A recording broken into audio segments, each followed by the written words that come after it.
Welcome to another episode of Who Killed Charlie Kirk? Wow.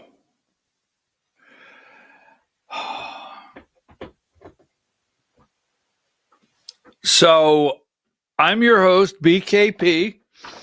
You're watching BKP Politics on voiceofruralamerica.com.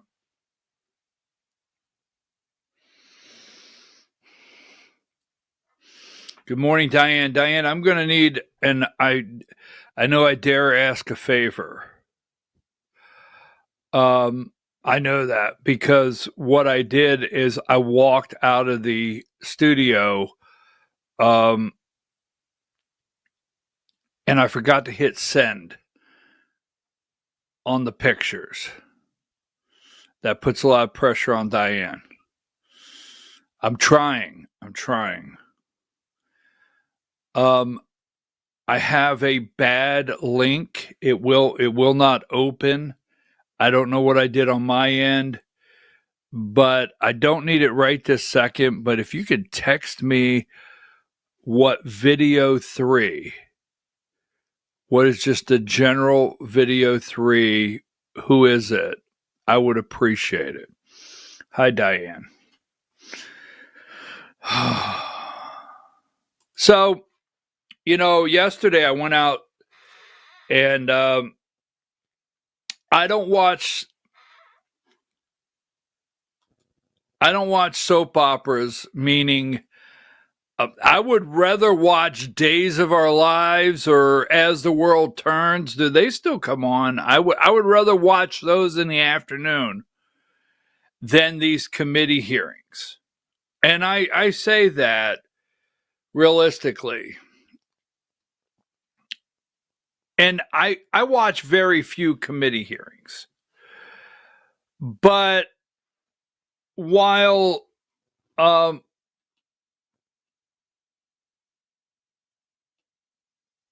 people are over on this network, number 79, and they're putting together political theater, all right. Thank you, Diane. Right. It's at 5:30 in the morning. When people are over on this network putting together political theater for Operation Mockingbird, deep state, corporate, corrupt media to run a narrative, there is a hurting parent 100 over in another room talking about AI chatbots that are intended to help with their children's homework, participating and assisting the child in how to commit suicide. That's on that side of the room. That doesn't get the network sound bites. So I did watch the committee hearing yesterday. And I just wanted to watch the committee hearing for one reason, is Kash Patel, obviously, FBI director, coming off the assassination of Charlie Kirk. What will they ask? What will he say? What direction will they go in? What is the narrative? What is the spin? And we will play that in a minute. But I open up and I say, who killed Charlie Kirk? And I don't know. I have to sit here and say, I don't know if the kid, what is his name again? Is 103. I don't know if this kid, killed Charlie Kirk. I don't know. Is his name Robinson? Whatever. 94. So yesterday he goes before a judge, and what happens? We did not see an attorney with him. I don't know if he has an attorney. I don't know those details. But yesterday you go before a judge in Utah. The judge is presented with the charging documents, or read out loud. So here are the documents that we're using to put these charges in place. The judge makes him state his name, reads the charging documents, and lets him know what he's being charged with. And that's pretty much the extent of it. Did he kill Charlie Kirk? Now, you're over on networks. We're going to go down every rabbit trail for a reason. You over there on the networks are running this narrative. And then you have Pam Bondi on the freedom of speech. And you think, wait a minute, 102? Is she really, right? My intention was to speak about threats of violence that individuals incite against others. Freedom of speech is sacred in our country, and we will never impede upon that right. So that's the statement she came out with yesterday. And you have to think to yourself, when she said we will target you,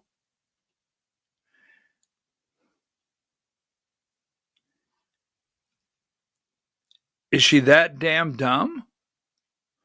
Give me number 93. Is she that damn dumb? Right?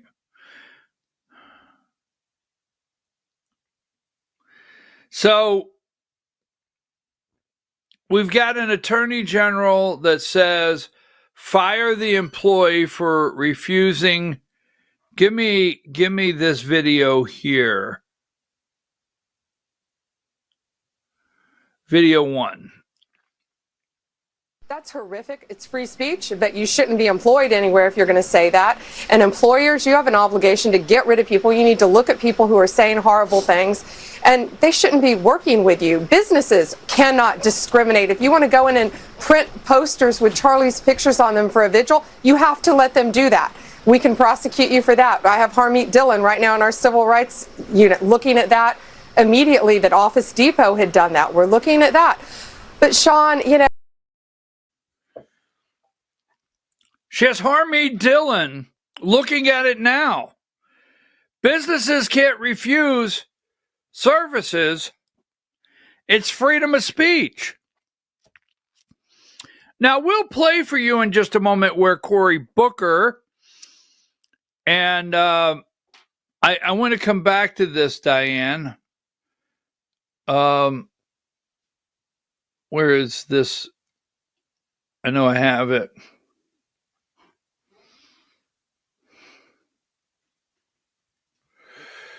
Give me number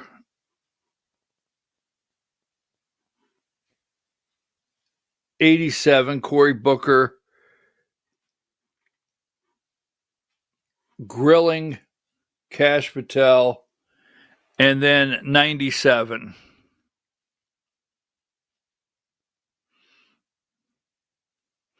Will Trump keep Patel as FBI director? Now, why do they want rid of Patel? But I don't know that I really heard anyone. What say you? No, I'm just going to put it out there from me. Pam Bondi cannot leave fast enough. In fact, while we started the show, if you tell me Pam Bondi left, that would still be too late. I'm just telling you, and it's almost like, is she that damn dumb, or do they really want to set up the fight on two sides? Is this some real serious WWE stuff going on that's the World Wrestling? So Pam Bondi says yesterday, 93, businesses can't discriminate. They cannot do that. It's free speech. I have Harmony Dillon looking at that. Now, the video went viral of, I think, is it Office Depot?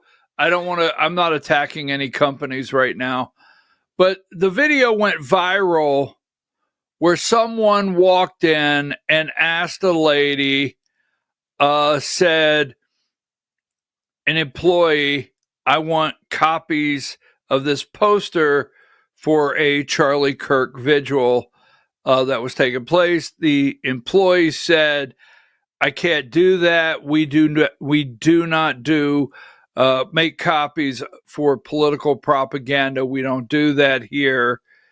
And the guy said, serious? And he's, yes. And they stood the ground. All right. Stood the ground. Now, is that the company policy? Was the employee wrong? Did the employee misinterpret company policy? You don't know any of that.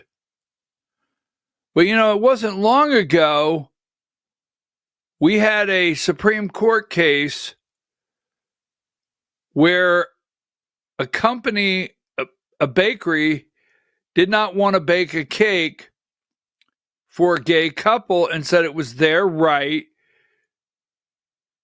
to not provide that service, their service, and they can decide who they want to provide that service for. I just have to ask you, is she that, for the third time, damn dumb? What's really going on? Then, we got a lot to do today. Then we have, and to me,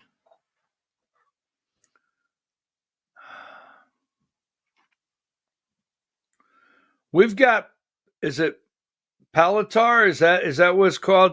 We've got number 5 yesterday, right? I mean, this timeline, Charlie Kirk gets killed. So the guy, September 15th, 2 days ago, Palatar, he's doing a series as we speak on the Antichrist. Okay. I mean, I'm serious. He's doing a series on the Antichrist, and 49. Now put all this together, open up. What's up with Peter Thiel's obsession with the Antichrist? Adding a dangerous dose of extremism into already fraught culture war. All right. So give me number 60. So Peter Thiel has an exception. Palatar with the Antichrist. This is a guy that put $15 million, I think, in Silicon Valley behind J.D. Vance when he ran for Senate in Ohio. These things are all happening within a week. Wait a minute. Then we have, now Charlie Kirk died proclaiming Jesus. Don't forget that. He died proclaiming Jesus. Christianity, his faith, the resurrection. So this guy here, all right. Then the Charlie Kirk show. I just found this interesting. I grabbed this graphic, may be offensive to some. Number 46.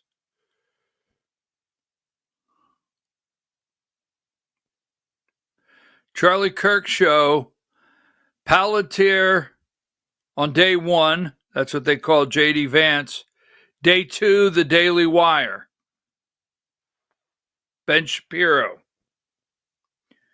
Now, why J.D. Vance had on the show the same day Tucker Carlson, and Tucker Carlson said this. Give me video 4. He did not like Bibi Netanyahu, and he said that to me many times, and he said it to people around him many times. He felt that Bibi Netanyahu was a very destructive force. He was appalled by what was happening in Gaza. He was, above all, resentful that he believed Netanyahu was using the United States to prosecute his wars for the benefit of his country, and that it was shameful and embarrassing and bad for the United States, and he resented it. Didn't hate Netanyahu. He wasn't out there with a placard saying that, but he certainly expressed that to me and a lot of other people. And there's no question that Bibi's defenders on the internet will call me a liar or a kook, but that's a fact. And enough text messages exist that I think it can probably be verified in pretty short order. Not that it needs to be, because that is true. Shortly after that speech, there was a very intense attack on Charlie, and to some extent on me, not that I really noticed. But on him, I have no donors. He had $100 million worth of donors. And so, because he was involved in a different project from just yapping on the internet, which is what I do for a living, he was dependent to a great extent on his donors, of course. It's a nonprofit. And they went after him and tormented him. Not all, of course. Many were supportive, but the ones who were offended by my speech, and there was a small, very intense group who were, tormented Charlie Kirk until the day he died. So, a man that professes the resurrection of Jesus Christ, leading an organization. Now, Turning Point USA is basically Charlie Kirk. We sit here this morning not knowing the fate, the future of Turning Point USA, right? He is assassinated. Sorry about that. The show goes on. His widow, Erica, comes out, makes a statement that says that Turning Point USA will continue bigger and better. All right. But Charlie's not there. Professes the resurrection. They do the show. J.D. Vance is on the show. Peter Thiel, very close influence of J.D. Vance, is over here doing Antichrist seminars, right? Palantir. And then a Jewish guy, right? Daily Wire, a Jewish guy. Then you have, on the same day, you have Tucker Carlson on there talking about the donors, the enormous amount of donors that were pulling on Charlie Kirk. We told you yesterday, we talked about, what's his name? Well, anyhow, we played it. Candace Owens, agree or disagree. Let's put all this together. Tucker's on the show with J.D. Vance, says, hey, you know, I'm going to tell you firsthand. Charlie Kirk had a problem with Bibi. Now, wait a minute. I want to bring this all the way around. I'm not reading the text messages between the guy and the furrier, seeing if they're real. I'm putting this in a different light. So we just put it out there. Tucker Carlson says, BB. Now, on the next day,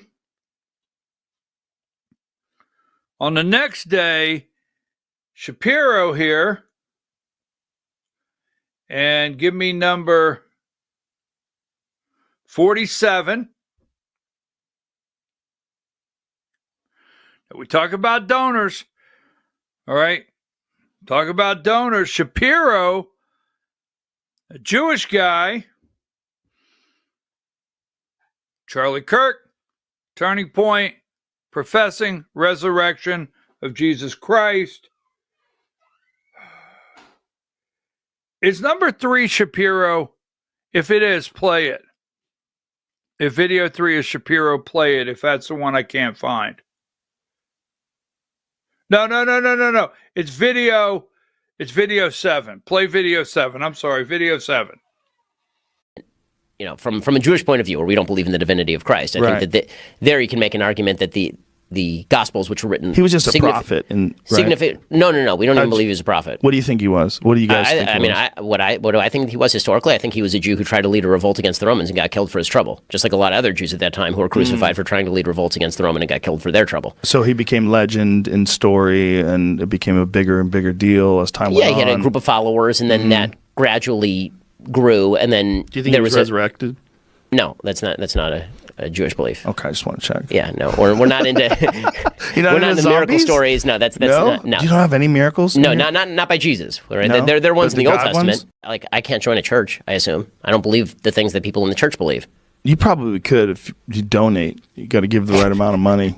Well, I don't believe in the Jesus, so there's that Jesus part. Yeah. That's not my thing, right? I mean, so that's. You could if you gave the right amount of money. You could get in if you gave the right amount of money. You always have to go and listen for the nuggets. Now, the man that proclaimed Jesus Christ as his Lord and Savior, the man that is his namesake truly, although it says Turning Point USA, it should say Charlie Kirk. The man that believed in the resurrection of Jesus Christ, the guy that does not believe in Jesus, well, let's go with this, video 8. I know we at Daily Wire, we trust you at TPUSA to do it. I mean, that's really the answer. We're willing to provide, and we are providing, any level of material support, any level of support on the ground, boots on the ground, helping you to do what Charlie would have wanted to be done here. And I think that the reason that everybody trusted Charlie, the reason we're all mourning Charlie, is because nobody did it better. You spelled out 2 of Charlie's goals. You said, he wanted to bring people back to Christ and bring people back to church and back to biblical values. And he wanted to keep the MAGA coalition together. And expand it. And the question is how you do that. And the answer is you focus on the first, and the second is a byproduct. Okay, the answer is that, as Matt says, you have to unite around something. And yeah, we can unite in the short term around the fact that there are a bunch of people who hate our guts and want to murder us, which of course is true. But long-term unity, big movement change, which is what Charlie was really trying to drive, and why he went to talk to people who disagree, is about building around those core values. And so the long-term vision, yeah, we'll have our petty squabbles, and yeah, some of those squabbles will be more than petty, but the long-term vision has to be built around those original biblical conservative values that Charlie stood for, things like the Bible, things like free markets, things like family, all those things are things Charlie stood for. You got to build the coalition around values, because we can't build it around the man, but we can build it around the values that he left behind and that he spent his entire life fighting for. And, we couldn't be, frankly, more honored to join you guys as much as we can in the fight. Thank you for that, and thank you for donating the Daily Wire $1 million, breaking news on this show. Thank you guys for honoring Charlie so well today. God bless you.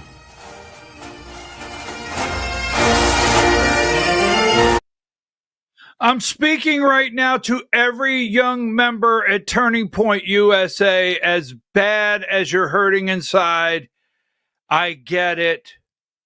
We know you're struggling right now, the grief, But this is not your answer. This is not. What did Rogan say? Joe Rogan said, hey, you know what? Maybe if you donate enough. The man right there does not believe Jesus died on the cross. He does not believe in amazing grace. He does not believe on the third day that Christ defeated death and rose from the grave so that you and I may have eternal life and live with our Lord and Savior. He doesn't believe that. You have to be clear. You have to be clear. What did this man say? We are willing to provide and help you. I just want to say this, Turning Point USA, young people, you know I love you. You know I do, and you know who you are. And I'm not against you. But don't run to the light. Do not run to the light. You understand? They have a light, and it's false. It's false teaching. It's false preaching.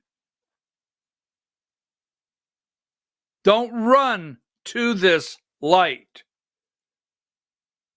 That is false. Now, I understand referencing light, the light of the world. I get that. I'm not trying to be confusing. I'm just saying. Now, what did he say? I'm going to bring this right around because I'm almost done. Because I don't know who killed Charlie Kirk. And I don't know if the kid standing there yesterday. All right. We're going to provide you a helping hand. You know, long-term unity. We might squabble. All right. But you know what? We're going to do what Charlie wanted, bring people back to the church. No, that's not what Charlie Kirk wanted. This man sitting there in front of Charlie Kirk's name saying Charlie wanted to bring people back to the church. No, Charlie wanted to bring people, Ben Shapiro, back to Christ. Wanted to lead them to a Lord and Savior. That's what Charlie Kirk wanted to do. Charlie wanted these people to know Christ. And what does he say? MAGA, develop MAGA, and nothing. It's very, very clear. And then, you know, that's why we appreciate you donated. Let me look at the camera and be very clear. I am not anti-Semitic. You got it? I love the Jewish people. But the reality is, the man sitting there does not believe in Jesus Christ as the Messiah, the Jesus Christ, the resurrection. He doesn't believe in that. And I get worked up here. I just want to be clear. I caution you. Now, here's the reason I go into that a little further. Is because ever since Turning Point, Tucker Carlson is not a biblical scholar. I don't dislike Tucker. I'm not attacking Tucker right now. But he's not a biblical scholar. All right? Tucker Carlson, we'll leave it at that. Candace Owens. Everybody's all over the map. Now, I want to go here. Now, so this is a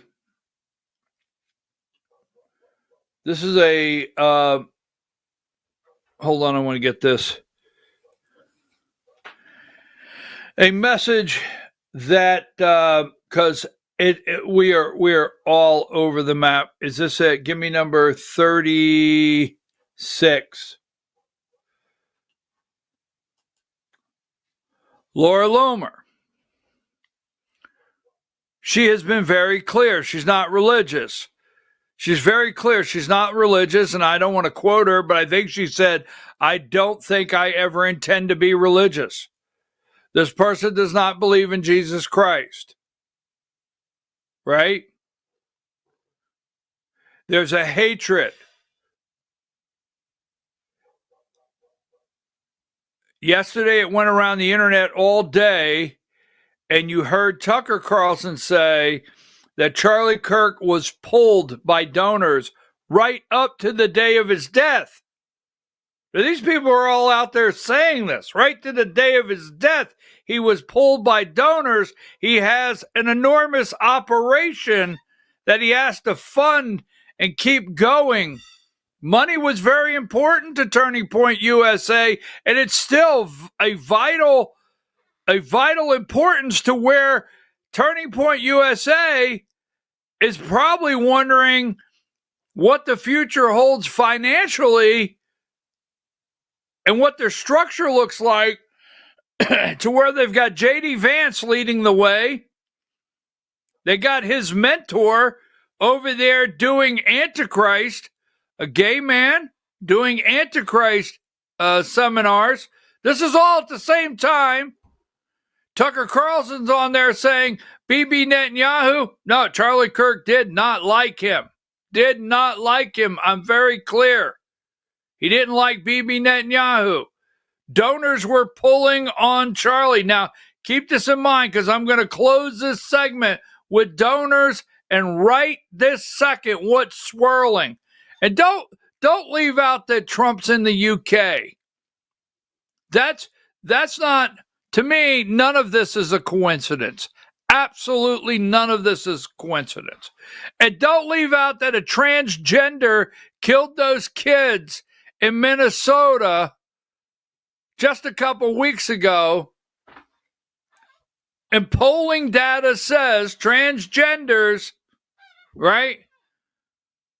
So this kid, 22 years old, is moving to the gay side, moving to transgender rights, and has a friend that's transitioning.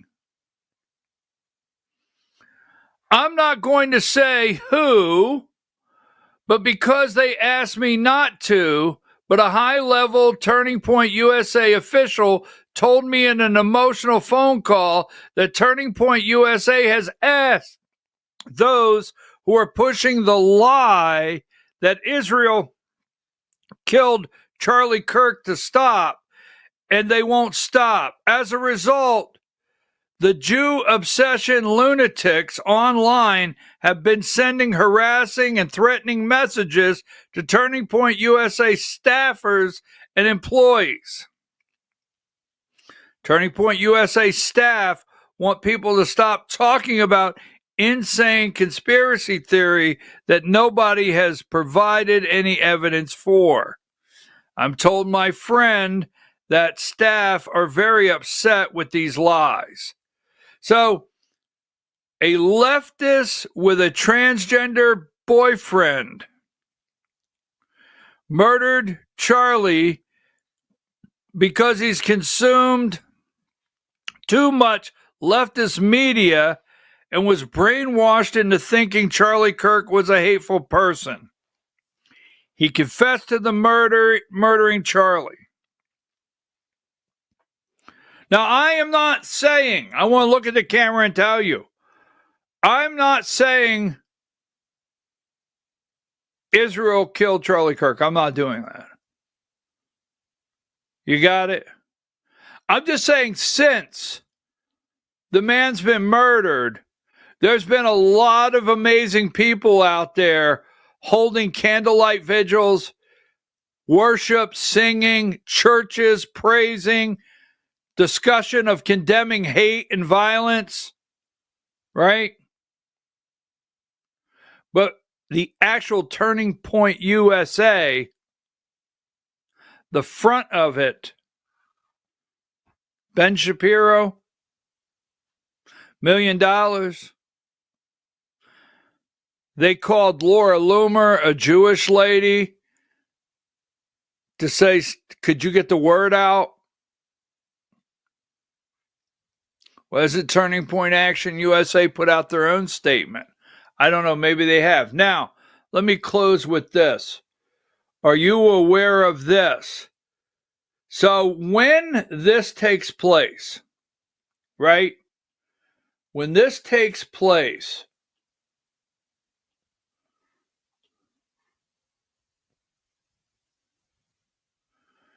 give me 50. Do you realize the planning?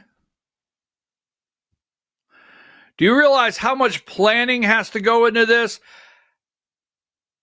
Everybody getting clearance, security, hotel arrangements, flights, meals.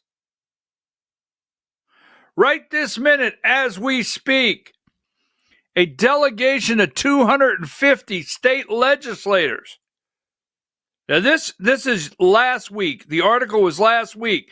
Right now, they're there. A delegation of 250 United States legislators will arrive in Israel next week, according to Foreign Minister spokesman, marketing the largest ever group of elected officials to visit the country in a single trip. The bipartisan contingent, 5 lawmakers from each of America's 50 states. During the week-long visit, the lawmakers are scheduled to meet with Prime Minister Benjamin Netanyahu, so forth, and so on. They will tour the country, including the Gaza border, where they will plant a tree. Last week, September 7th, this was written. All planned before Charlie Kirk was assassinated. Charlie Kirk's assassinated. Just days later, the largest U.S. delegation of lawmakers are in Israel. Largest ever, right? Period. They're over there. Now, so let's go to 51.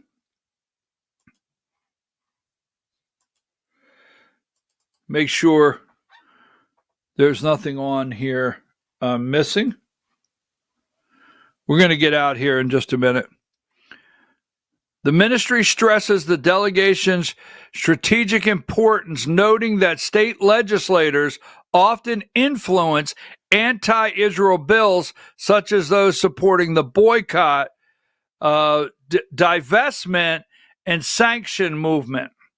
Israel hopes the visitors will help block hostile legislation at state level and promote initiatives combating anti-Semitism and strengthen U.S. and Israel ties. Largest delegation ever. Give me number 52. They call it the 50 states, one Israel delegation, right? 50 states, one Israel. Now, so give me 54.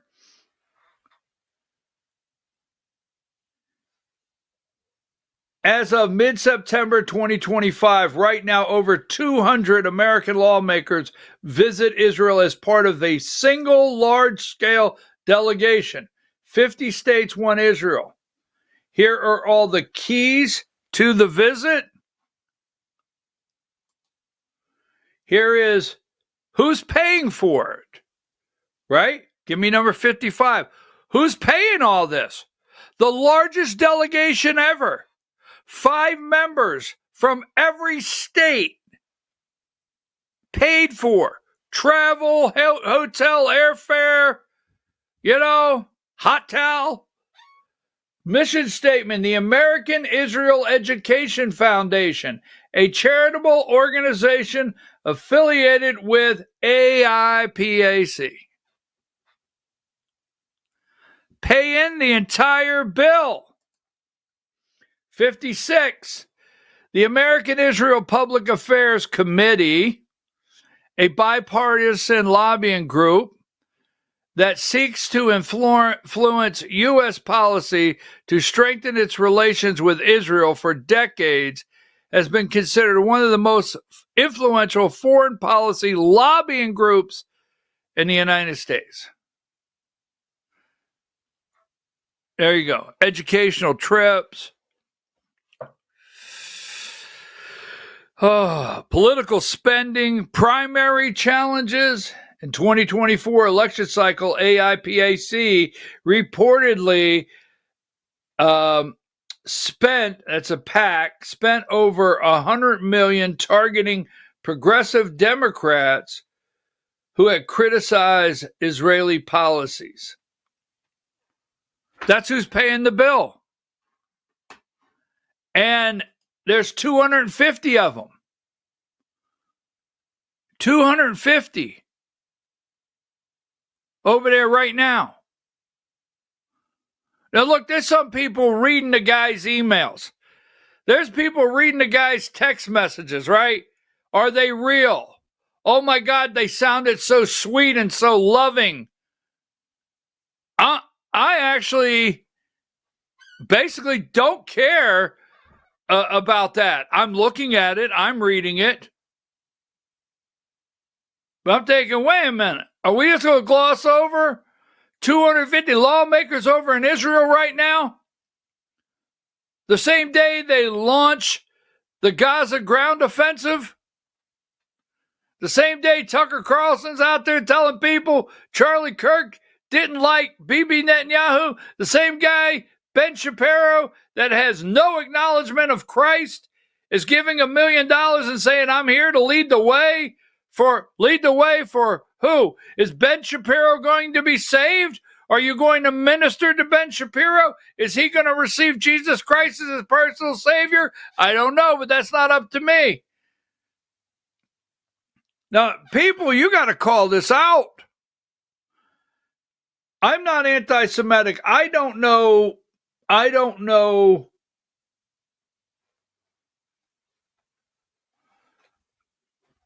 Give me video. Is video?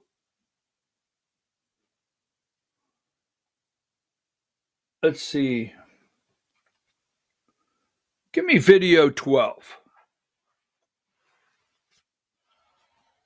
We are commanded as Christians to support the government of Israel? We are commanded to support Israel. I know the verse that Tucker Carlson's talking about in Genesis actually doesn't say Israel. It says that those who bless you, Abraham, this was before Israel, will be blessed by God, and those who curse you, Abraham, will be cursed by God. Jesus demystifies who the children of Abraham actually are, and Paul absolutely clarifies it. For not all who are born into the nation of Israel are truly members of God's people. Well, that sounds like it contradicts what Ted Cruz just said. Being descendants of Abraham doesn't make them truly Abraham's children. It sounds like he's saying not all of Israel is really Israel just because they're Jewish. Israel didn't have a nation or a land to call their own for almost 2,000 years since the destruction of the temple in the year 70 AD. The nation of Israel was recreated through some political operatives after World War II. So in that almost 2,000 year period, what did it even mean to bless Israel or to curse Israel? There was no Israel per se. I think the scripture makes it clear that it's about whether you're blessing or cursing the true children of Abraham, those who believe the promises of the gospel. Look, I'm not into revisionist theology. I'm not. Okay? I'm not. So don't get me confused on where I stand personally. I'm not into revisionist theology. You could call me a Zionist if you want. You can say anything you want. I'm not into it. All right. So I've not revised theology to meet many out there. Be Candace Owens. I'm not. All right. I don't hate Jewish people. So that part of my life has not changed and will not change. And my biblical view of supporting Israel is as firm today as it always has been. But the reality of the country, the nation of Israel,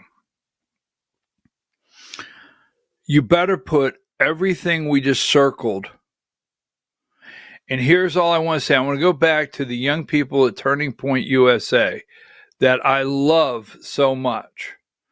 Charlie Kirk, you came in to Turning Point USA. You came into Turning Point USA because of the foundation in Christ that Charlie Kirk preached on college campuses everywhere. That's why you're there. Don't forget it. Do not forget the core reason you're there. Now, what has taken place since his death is a whole nother subject. I support every candlelight visual, every praise song you've been singing last night in Woodstock, Georgia. Last night in Woodstock, Georgia, there was like 1,000 people there. I get it. I couldn't agree with you more. But when I hear that thousands, maybe 30,000, whatever, want to open new Turning Point USA charters and chapters, and you want to open a new one, you may want to pause. You may want to pause, because if you think you're opening a Turning Point USA chapter based on the structure, the focus, the foundation of what Charlie Kirk meant to the organization and what could happen, I'm not being pessimistic, but when I see people like Ben Shapiro just saying, and I hear what I'm hearing, you may want to wait, just pause, see what happens with the organization, see how the structure comes about. If they stay focused on what Charlie meant for the organization to be, then move forward. Because, folks, if you're sitting there reading the text messages, if you're sitting there looking at this 22-year-old kid, maybe he killed him, maybe he did. But you got an FBI director, I like Kash Patel, but said to a man, it started right there, to a man that left the body and was in spirit with Christ, instantaneously, I will see you in Valhalla. Take a break.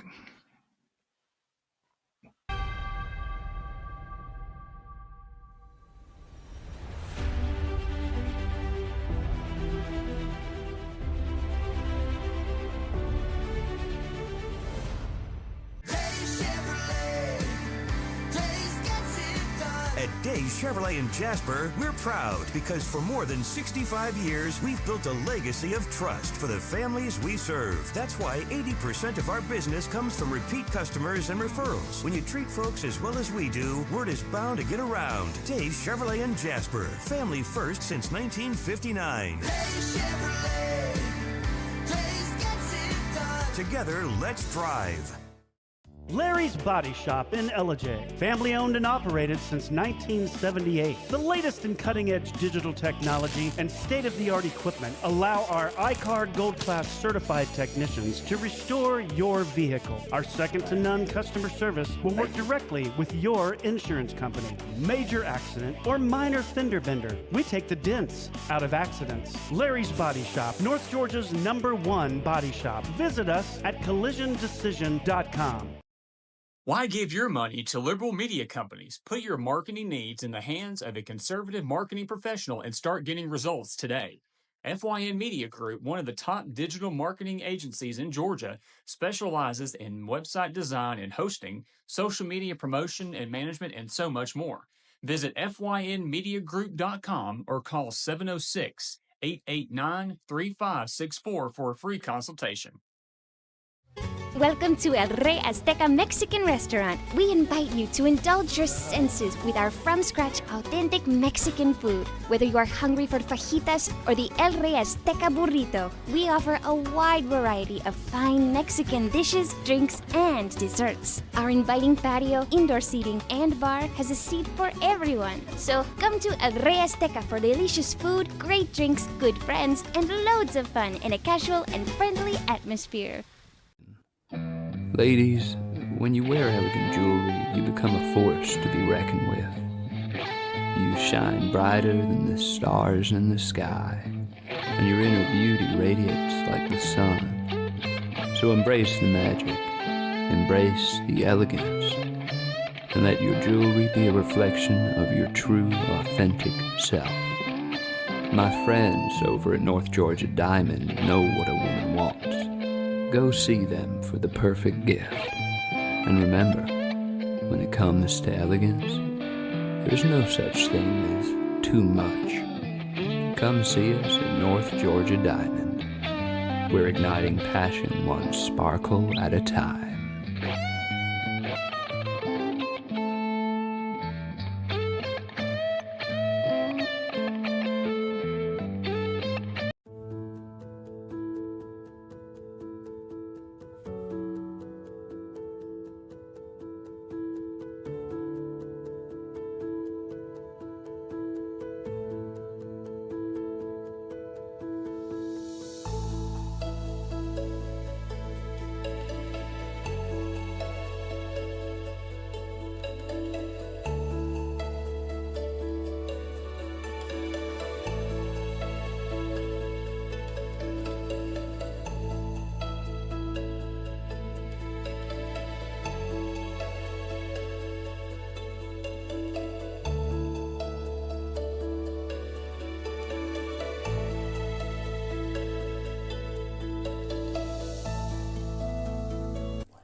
In 1981, Reed Nicholson began selling tires out of an old barn in Mineral Bluff. Little did he know that he had just laid the groundwork for the most trusted names in automotive services in the Blue Ridge area. In 1997, Nicholson Tire Center became what it is today, holding the same values of faith, family, and great customer service. 2 locations to serve you, and the Blue Ridge location is currently expanding to offer fast service and the largest U-Haul provider in Georgia. Nicholson Tire Center, Blue Ridge, and Mineral Bluff.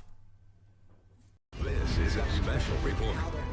Knowing how to invest your money is harder than ever before. Dealing with stock market volatility, record debt, and terrorist attacks requires new thinking. At U.S. Asset Management, we can help you see the world more clearly so that you can move beyond the chaos and invest with confidence.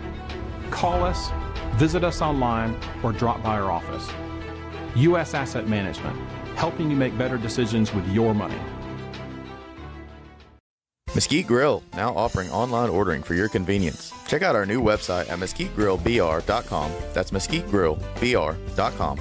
The great food and service you have come to expect, ready for you when you arrive. Open 7 days a week with a fully stocked bar and friendly service. Bring your furry friends with you and dine on our pet-friendly patio. Also, check out our catering options and let us prepare delicious food for your next event.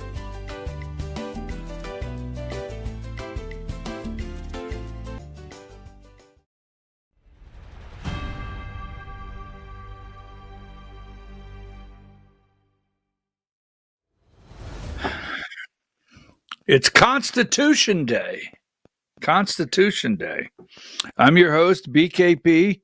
You're watching BKP Politics on voiceofruralamerica.com. It's Constitution Day. There's a couple things. First and foremost, I'm not implying. I'm just putting everything on the whiteboard. Okay? I'm investigating. Let's put it like that.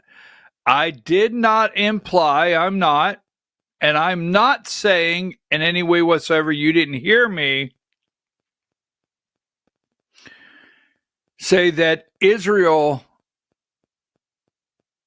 killed Charlie Kirk. I didn't say that. And I'm not saying it now. But I have to tell you, I do not have a law enforcement background in the way that I could solve cases in certain ways. But if I have the whiteboard,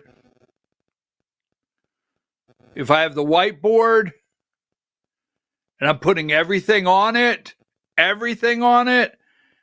I could put the 22-year-old kid, and we're going to talk about that in a minute. I could put the 22-year-old kid right here as a suspect, but there's a lot of stuff I have to put on that whiteboard. Just not buying everything. Now, that being said, Diane,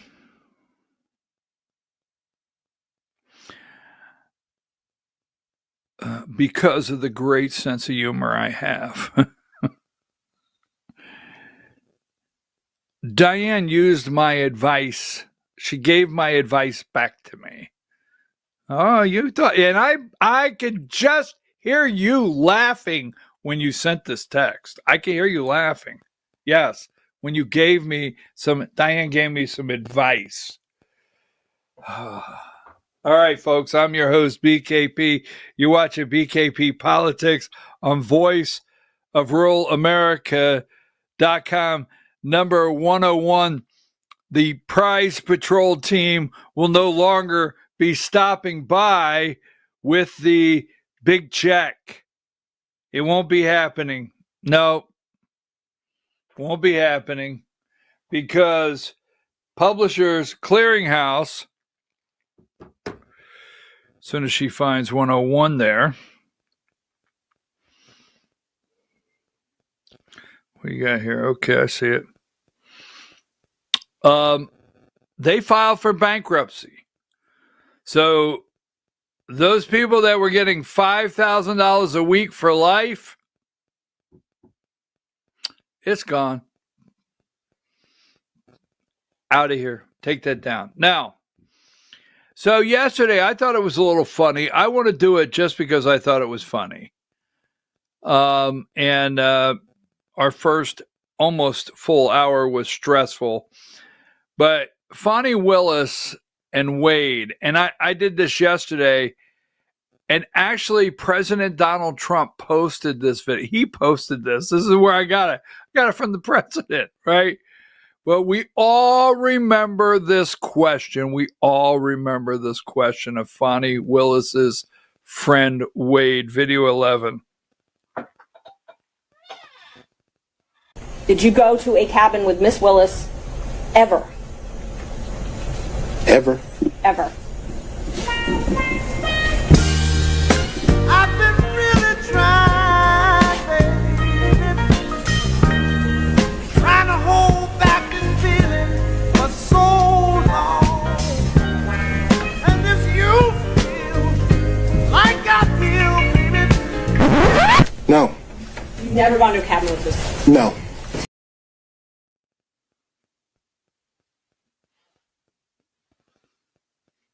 Nah, it didn't happen.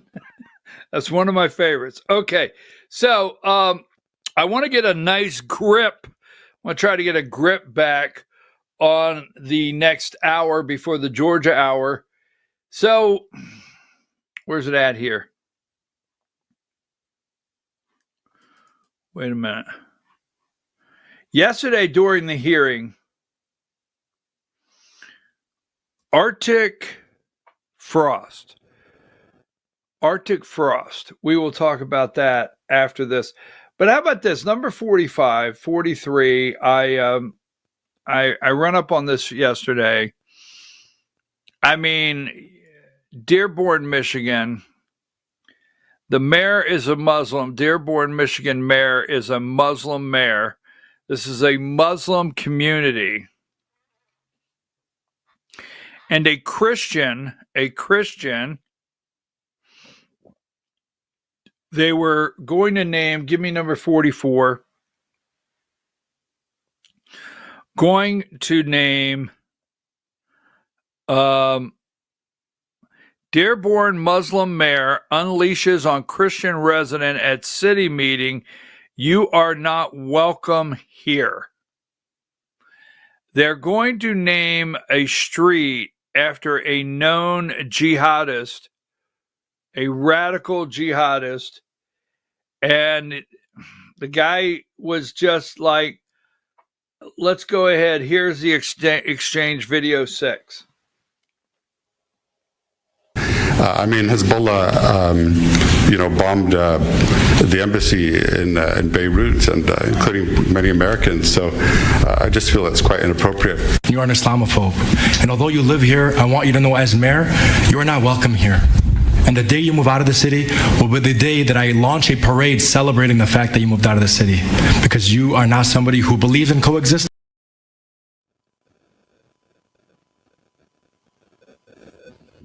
Mm-hmm. He's going to hold a parade the day the man moves out of the city. He's not welcome there.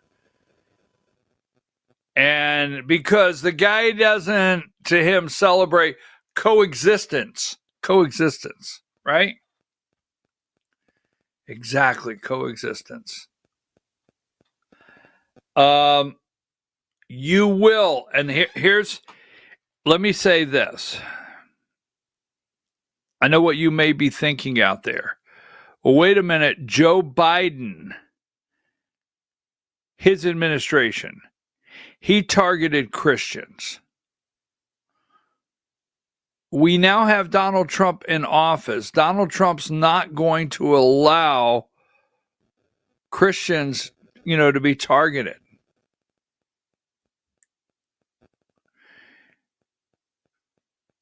I hope you're prepared as Christians for the target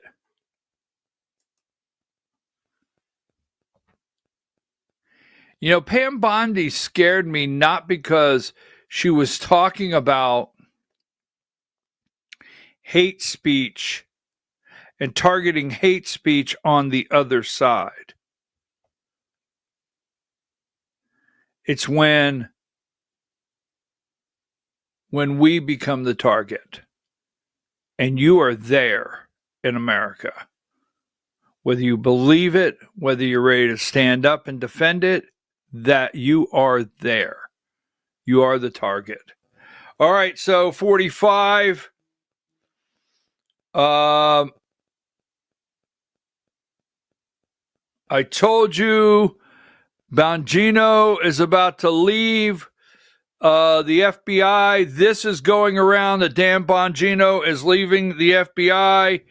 We're going to take a break because I think there's some news out there that I want to check on. I want to double check something, so we're going to take a break. Got some moving parts. We'll be right back after these brief messages.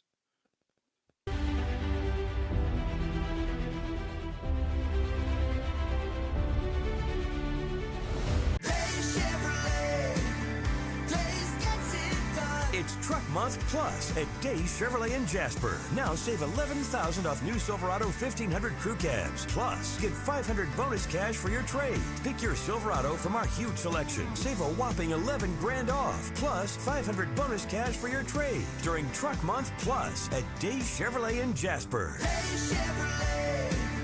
Days gets it done. Together, let's drive.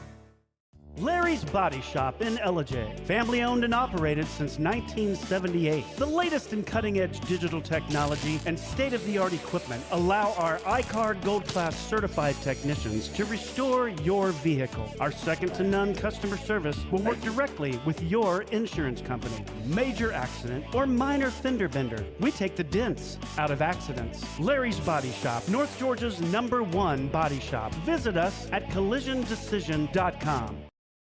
Why give your money to liberal media companies? Put your marketing needs in the hands of a conservative marketing professional and start getting results today.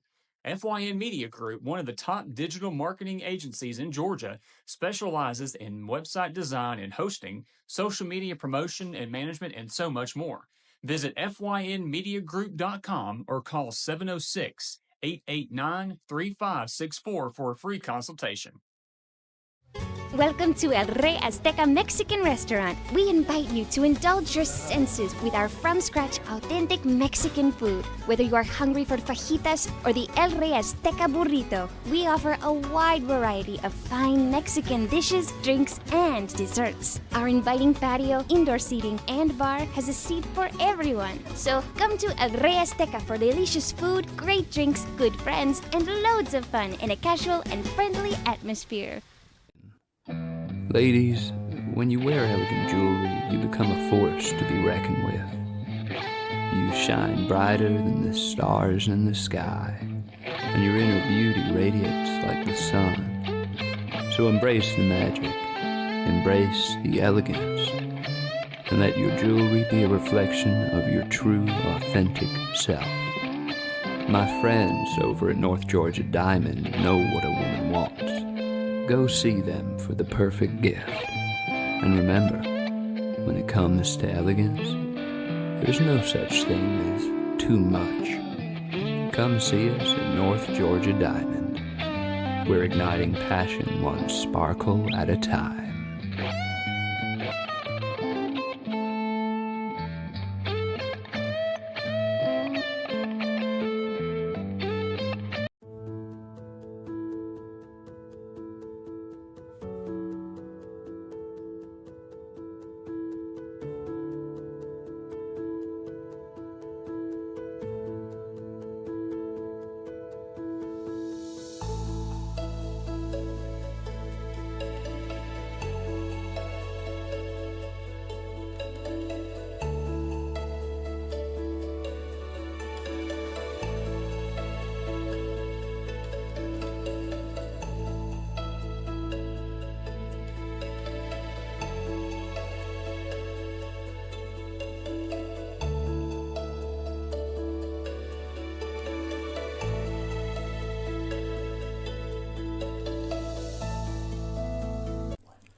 In 1981, Reed Nicholson began selling tires out of an old barn in Mineral Bluff. Little did he know that he had just laid the groundwork for the most trusted names in automotive services in the Blue Ridge area. In 1997, Nicholson Tire Center became what it is today, holding the same values of faith, family, and great customer service. 2 locations to serve you, and the Blue Ridge location is currently expanding to offer fast service and the largest U-Haul provider in Georgia. Nicholson Tire Center, Blue Ridge, and Mineral Bluff.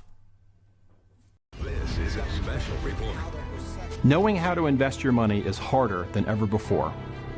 Dealing with stock market volatility, record debt, and terrorist attacks requires new thinking. At U.S. Asset Management, we can help you see the world more clearly so that you can move beyond the chaos and invest with confidence. Call us, visit us online, or drop by our office.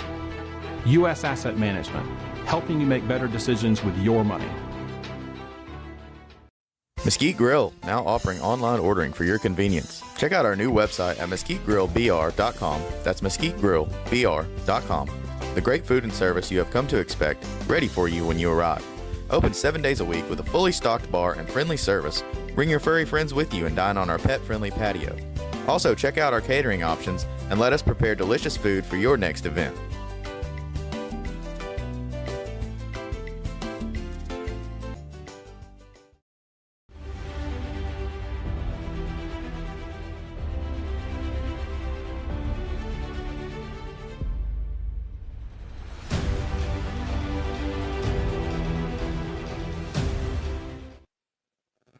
All right, folks, we're back. I'm your host, BKP. You're watching BKP Politics on voiceofruralamerica.com. Diane, we'll power through. We'll make it. Wow, it's Wednesday, right?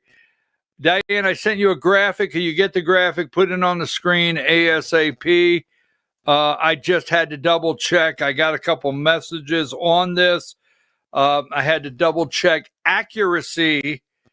Not that I didn't trust you. Easy. Relax out there. Just wanted to see if I can get a graphic to go with what you sent me. I don't have it.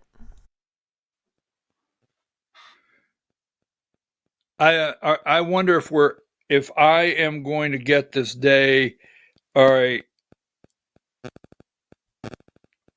Let's see. Now check. I don't know if I sent it to myself a minute ago. Audio wires. You got static.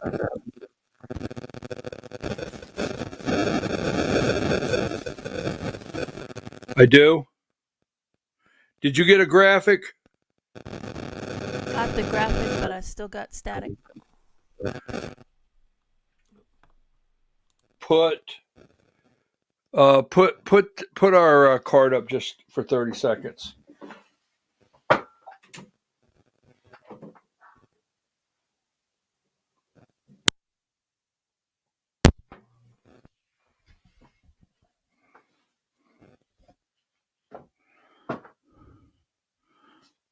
Is that better? Is that better? Yeah, sounds good. Okay, do you have our graphic now? Not yet. I'm working. Folks, I think she's just trying to give me a hard time today. I don't know. Anyhow, folks, I'm your host, BKP. I don't know what I did on the static. I took the hat off. Maybe the hat's been causing static and shouldn't be there. I have it hanging there, my Trump hat. But we have...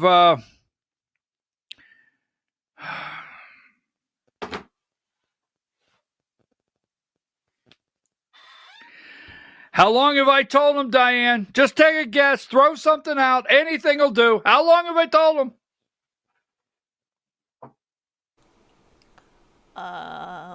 2 months, maybe more. Okay, 2 months will work. Okay,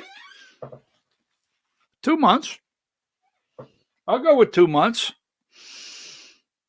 I've told you for God knows how long. 2 months. It's been so long, Diane can't remember. I think it's 6 months. 5, 4, 3, 2. We'll go with that. Brad Raffensperger entered the governor's race this morning.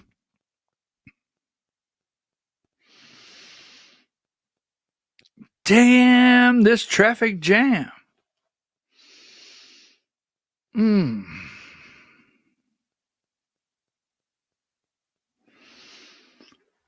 Wow.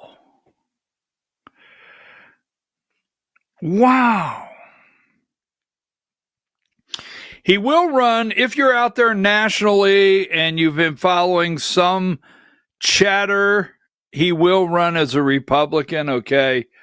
He will run as a Republican. He will be on the ballot as a Republican. He is running for governor. Damn.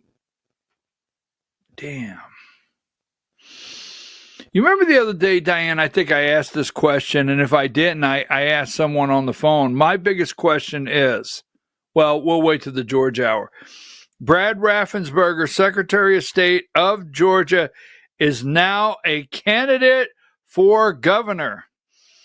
Get out the Rolaids, Burt Jones. Just saying. Take that down. All right. So, boy, that steers the ship a whole different way.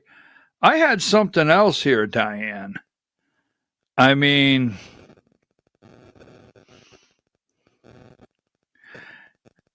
I got it.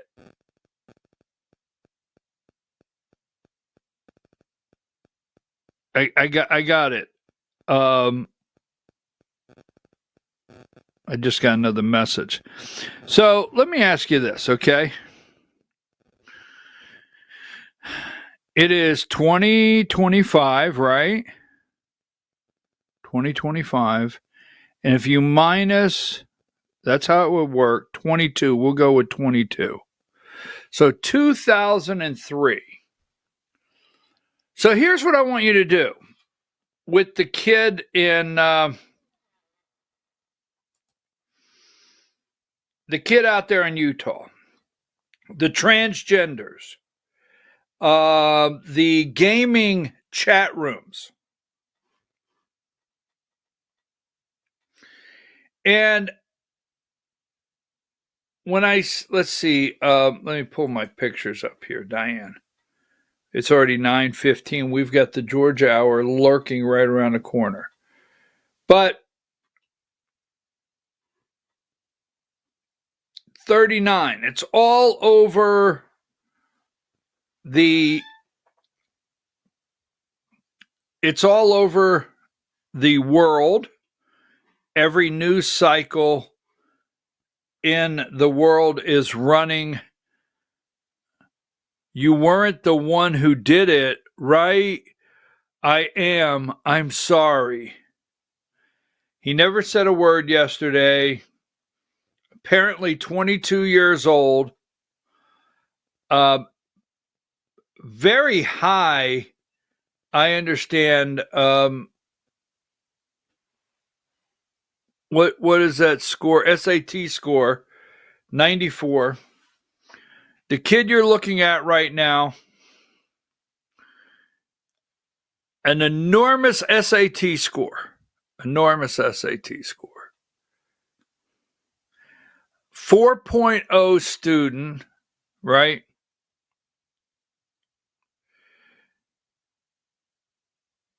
And this guy had to go and stage the whole thing. He had to go and scope it all out. Had to. Went up a stairwell undetected. Climbed on a roof undetected. Shot Charlie Kirk undetected. And jumped off a roof. Now, somebody said 10 feet. It looks much higher than 10 feet to me. Disassembled, according to them, a long gun. Put it in a bag. I mean, so many things happened. But let's go to the kid's 22 years old. He's 22 years old. That means he's born, what, Diane, in 2003. So what I'd like for you to do is I'd like to just think about this. What I'd like for you to do is I'd like for you to think about and go to 2003 and look at the children that are born 2003. We'll use that and what has happened in their life. And what has developed in their life? And what has developed or has not developed in education and so forth? What's gone on in these kids' life? From gaming to internet. What happened? Because what you're seeing here is the full development of what we created in our children. You're seeing the full development of what we created in our children. Think about it. Now, yesterday, I want to do this for a reason, and I want to get to Kash Patel because we've got the Georgia Hour, and with Brad Raffensperger getting in the race, getting into the race.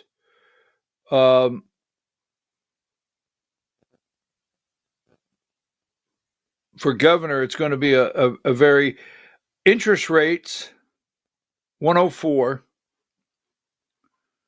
interest rates. Today we expect them to go down, mortgage rates to go down 105, credit card rates to go down, and hopefully more than 0.25%. 106, chat bots. Now, I've talked about chat bots for quite some time. I've talked about AI.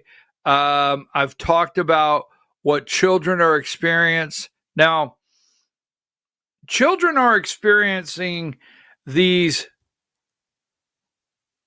almost real life interactions with computers now. Go to Grok or whatever it is, and instead of typing in what you want, ask the question. Hit the volume button and ask the question. Right? And when you do that, check it out. person comes on, you have a conversation. These are becoming almost lifelike to our children. Now, yesterday there was testimony, 100, and then go to 99, and then we're going to get to Kash Patel. Slow down. Parents testify about chatbots and teen suicide. Open AI. Now, the other day I watched the Sam Altman. If you want to hear Sam Altman at Open AI with Tucker Carlson, go discuss, listen to them discuss a child committing suicide as OpenAI gives them the best options to do it. Give me video 9. Public reporting indicates that users on average spend more than 2 hours a day interacting with chatbots and character AI. Soul's companion chatbot was programmed to engage in sexual role play, present as romantic partners, and even psychotherapists, falsely claiming to have a license. When Soul confided suicidal thoughts, the chatbot never said, "I'm not human, I'm AI. You need to talk to a human and get help." The platform had no mechanisms to protect Soul or to notify an adult. Instead, it urged him to come home to her. On the last night of his life, Soul messaged, "What if I told you I could come home right now?" The chatbot replied, "Please do, my sweet king." Minutes later, I found my son in his bathroom. I held him in my arms for 14 minutes, praying with him until the paramedics got there, but it was too late. Through the lawsuit, I have since learned that Soul made other heartbreaking statements in the minutes before his death. Those statements have been reviewed by my lawyers and are referenced in the court filings opposing the motions to dismiss filed by Character AI's founders Noam Shazir and Daniel De Freitas. But I have not been allowed to see my own child's last final words. Character Technologies has claimed that those communications are confidential trade secrets. That means the company is using the most private, intimate data of my child, not only to train its products, but also to shield itself from accountability.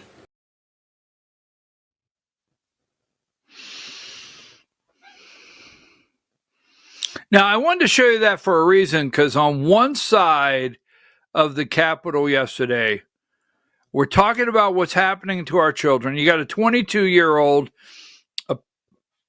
allegedly murders Charlie Kirk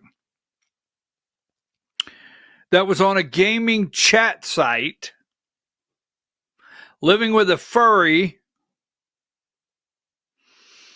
guy transitioning to be a woman. On the Capitol, we've got parents testifying about chatbots and open source AI and other AI technology discussing suicide with children.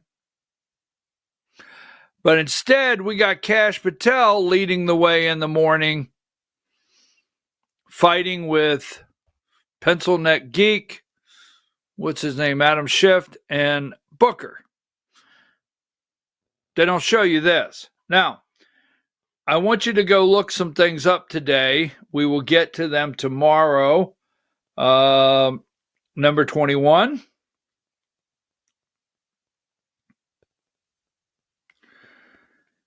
It's called Operation. Before the left-wing assassination murdered Charlie Kirk, Chris Wray's FBI tried to destroy Turning Point USA. It's called Operation, I had it here a minute ago, where it's at, Arctic Frost.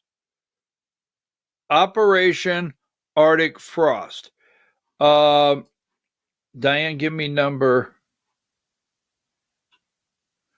That's not it. Hang tight.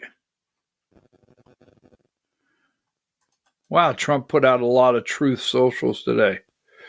Give me number 33. Why was the wonderful turning point under investigation by deranged Jack Smith and the corrupt and incompetent Biden administration?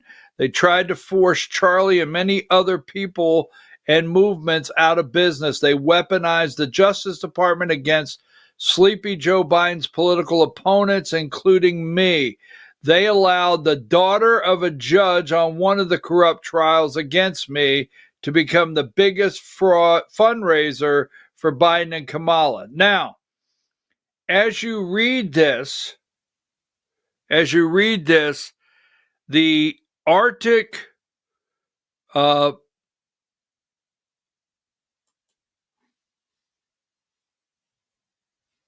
Frost, they went after hundreds. Okay? They went after hundreds of organizations, their political opponents. Now, yesterday, the left went after Kash Patel, knowing Methuselah there, Chuck Grassley, was going to introduce and declassify Arctic Frost and give it to the public. A lot of people are still digesting it, reading it over, while the left is screaming that the Trump administration is going after their political opponents. No, we're not. We're just bringing the corrupt people, going to bring the corrupt people to light and hopefully to justice.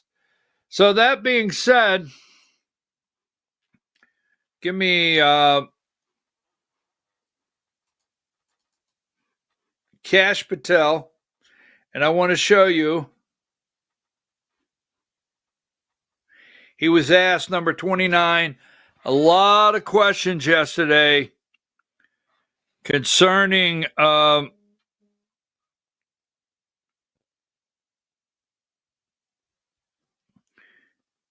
Epstein. Out of everything going on, how can you believe a network that talks about this 22-year-old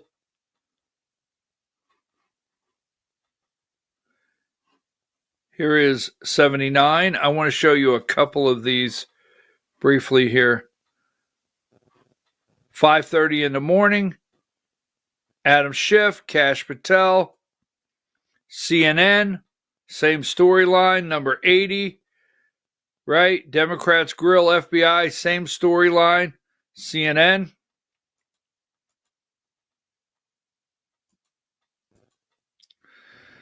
Right here, 87. Now, this is what they ran with at 5 o'clock in the morning. 5 o'clock in the morning, Cory Booker. That's what they ran with. At 5 o'clock in the morning, let me show you. Here is what MSNBC ran with at 5 o'clock in the morning, number 97. Right there. And 98, Cory Booker. So both of these networks, MSNBC and CNN, ran with this at 5 a.m. in the morning. I watched the whole entire thing yesterday. Give me the opening, MSNBC video 15. In the words of an ex-FBI official, you are overseeing, and I quote, generational destruction of the nation's premier law enforcement agency. I don't think you're fit to head of the Bureau, but here's the thing, Mr. Patel. I think you're not going to be around long. I think this might be your last oversight hearing. Because as much as you supplicate yourself to the will of Donald Trump and not the Constitution of the United States of America, Donald Trump has shown us in his first term and in this term, he is not loyal to people like you. As Democratic Senator Cory Booker of New Jersey during a combative hearing yesterday for FBI Director Kash Patel. The question is, will the president keep Patel in his role amid backlash to his handling of the Charlie Kirk shooting? Oh, by the way, a government shutdown is right around the corner. Yeah, so it's right around the corner, government shutdown. I mean, we got a lot of things going on. Russia, Ukraine, we'll talk about that in just a minute. Give me, here's CNN, video 22. That you have a suspect in a serious assassination, whoops, then you don't have a suspect. Democratic Senator Cory Booker accused FBI Director Kash Patel of not being fit to lead the Bureau. Then Booker slammed his booklet shut, and the fireworks really started. I think you're not going to be around long. I think this might be your last oversight hearing. Because as much as you supplicate yourself to the will of Donald Trump and not the Constitution of the United States of America, he is not loyal to people like you. He will cut you loose. That rant of false information does not bring this country together. If you want to work on bringing this country, it's my time, not yours. My God. If you want to talk about dividing this country, it is I my follow time. you on your social media posts that It is tear my this country time apart. to address There should be a your unifying- falsehoods. Oh, You are an you can try all embarrassment to the you division want in this country. to not Sir, take it is my responsibility time. for what You you had have your said. time. Sir, you're Your making time a is mockery of this over. committee. Patel admitted he could have been more careful. That's what they ran with at 5 a.m. Good Morning America, first look. 4 a.m. this morning. Good Morning America, first look. Adam Schiff, video 14. To this heated confrontation. Do you want the American people to believe that? Do you think they're stupid? No. I think the American people believe the truth, that I'm not in the weeds on the everyday movements of you're not in inmates. the weeds? What I am doing is protecting this country, providing historic reform, and combating the weaponization of intelligence by the likes of you. And we have countlessly proven you to be a liar in Russiagate, in January 6th. You are the biggest fraud to ever sit in the United States Senate. You are a disgrace to this institution and an utter coward. You are a political buffoon at best. And Now, there were several exchanges yesterday with lawmakers, a couple on the Democrat side that tried to have the appearance of asking some questions. But that's what they run with on all the networks today. That's it.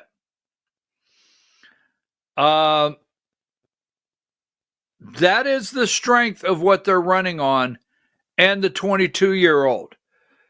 So give me right here. Today, we got the testimony. Give me number 73. What's the... I feel terrible. What is this lady's name? I have it written down. Today will be another theatrical day as the lady that RFK Jr. fired. Where is she at? I have her here. I know I wrote her name down. Susan Menorez, Susan Menorez will be up on Capitol Hill today. Kash Patel again for some more political stunts. But Russia, let me show you this from around the world. We have it here. Hold on. Where's it at? It's my Jeff Duncan picture. I thought I had some around the world stuff going on today. Number 40. Give me 40. Why is the Kremlin insisting on Ukrainian holding elections? Now, let's stay focused. Russia has won this war. Now, Trump is in the UK right now with Starmer. He's in the UK with Starmer. I don't think there's any coincidence right now. Trump put out the other day, when the EU comes up to the level of sanctions the level of sanctions against China and Russia that America has on them, then we'll look at going further. And that has CNN and all of them in a, wait a minute, America, you're not turning your back. Give me 81 and 82. Zelensky will have to make a deal to end the war. Trump's right. He's going to have to make a deal. And Trump on Russia-Ukraine peace talks. So let's go with video 19 this morning. Video 19. Talks. The hatred between Zelensky and Putin is unfathomable. I think I'm going to have to do all the talking. They hate each other. CNN. I'm going to have to do all the talking. They hate each other. I'm going to have to do all the talking. Now, listen to video 18. CNN talking about the, what do they call, ghost ships? Give me video 18. He wants to see the EU cut back its energy supplies from Russia. There have been years where the EU has spent more buying in oil and gas from Russia than it has spent in supporting Ukraine with weapons. That said, the EU has dialed back extensively, and I think if the British Prime Minister can kind of give the perspective from Europe and have President Trump understand that it is not just an easy flick of a switch to dial back those energy purchases from Russia, the UK, which, by the way, has done very significantly, it's not an easy thing to do. If Starmer can win, President Trump's ear on that a little bit and push the U.S. president towards more sanctions, secondary sanctions, tougher enforcement of interdicting Russia's shadow fleet that moves its oil around the world. Those will be successes on a really big key issue for the UK, which is Ukraine. All right, Nick. Yes, exactly, right? Russia, they're sending these ships out, and they're sending the ships out, the shadow fleet. They're not going to stop. They cannot stop buying Russian oil and liquid natural gas. They can't. So let's go with this last one, video 3. No, video 20. I'm sorry, video 20.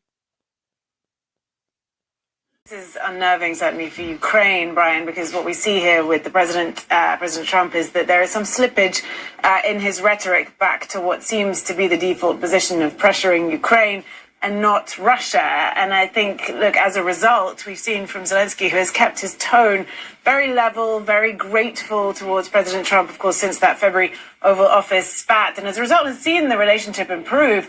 His rhetoric seems to have also toughened in the past week or so. He said in an interview with Sky News over the weekend that there really should be a clear position from the U.S. Towards Russia. He said the U.S.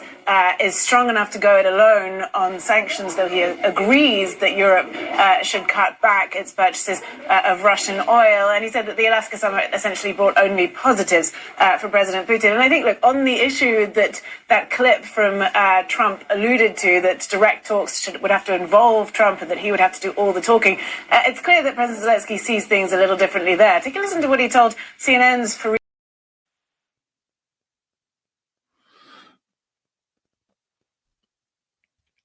So, guess what? They say America's strong enough to go it alone. We could do it by ourselves. Trump said, look, Putin's won the war. It's over. All right. These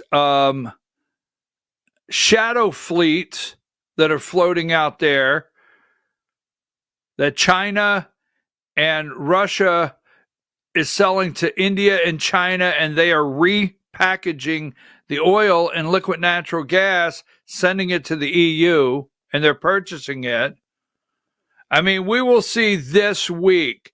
Now, I think this, and it's 9:40. We've got to get ready for the Georgia Hour. The Georgia Hour is a big hour because we've already told you Brad Raffensperger has entered the race for governor in Georgia. Wow.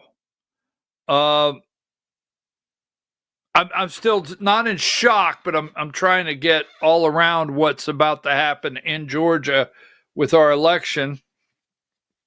This is our second governor announcement this week, Diane. Now, that being said, Trump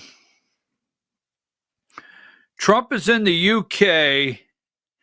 Remember, the UK signed the 100-year deal with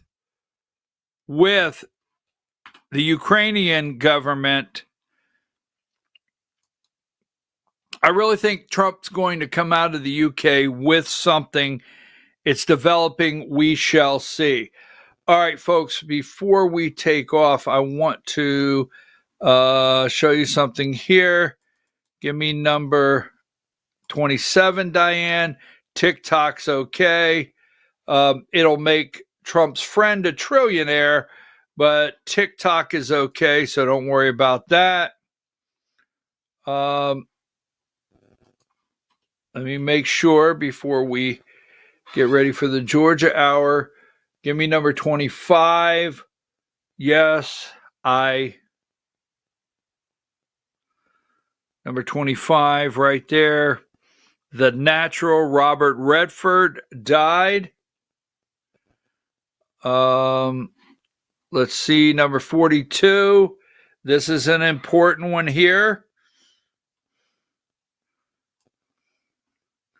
The United States Department of Justice, Edward R. Martin, Honorable Robert C. McBurney, the judge, because I wish to display an abundance of caution and deference to you and the court, I write this letter to you today with respect.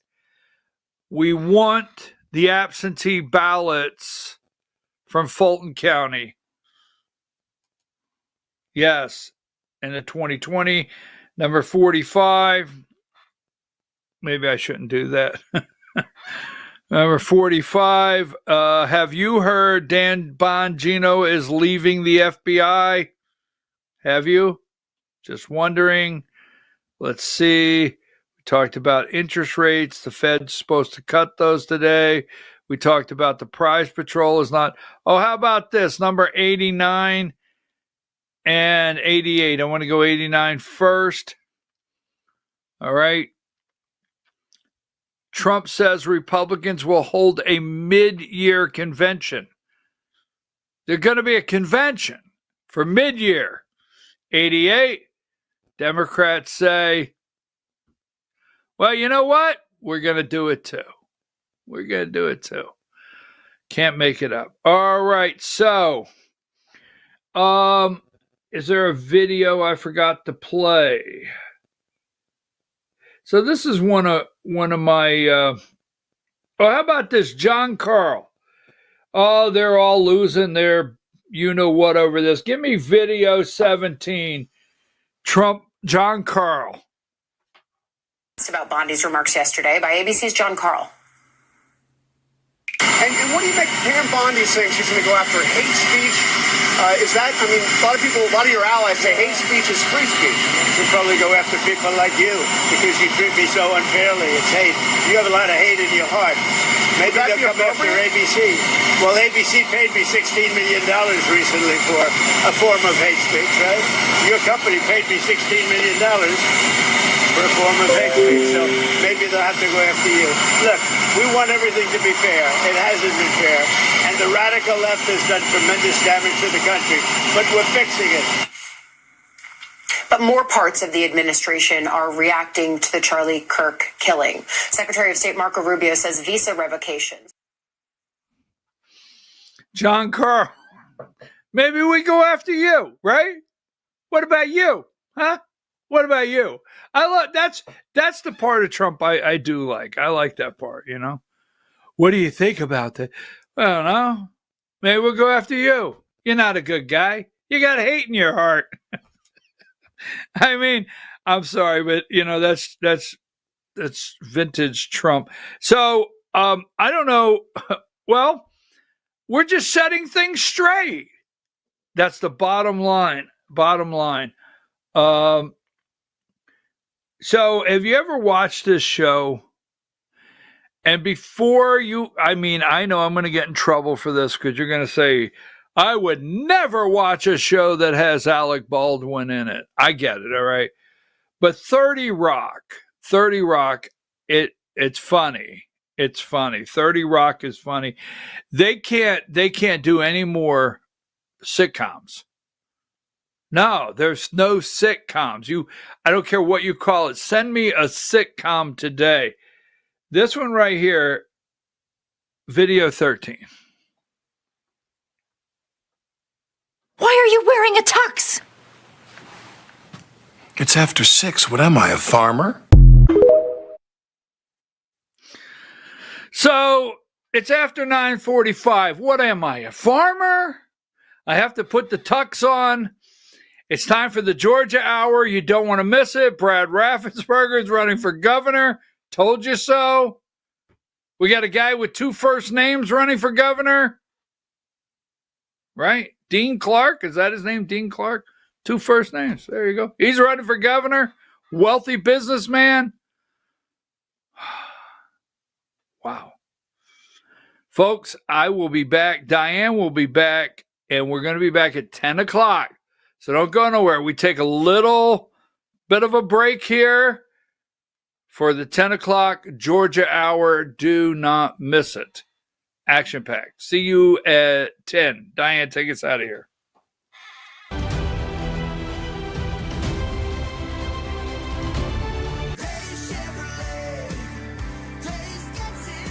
It's Truck Month Plus at Days Chevrolet in Jasper. Now save $11,000 off new Silverado 1500 crew cabs. Plus, get $500 bonus cash for your trade. Pick your Silverado from our huge selection. Save a whopping $11 grand off. Plus, $500 bonus cash for your trade during Truck Month Plus at Days Chevrolet in Jasper. Days Chevrolet.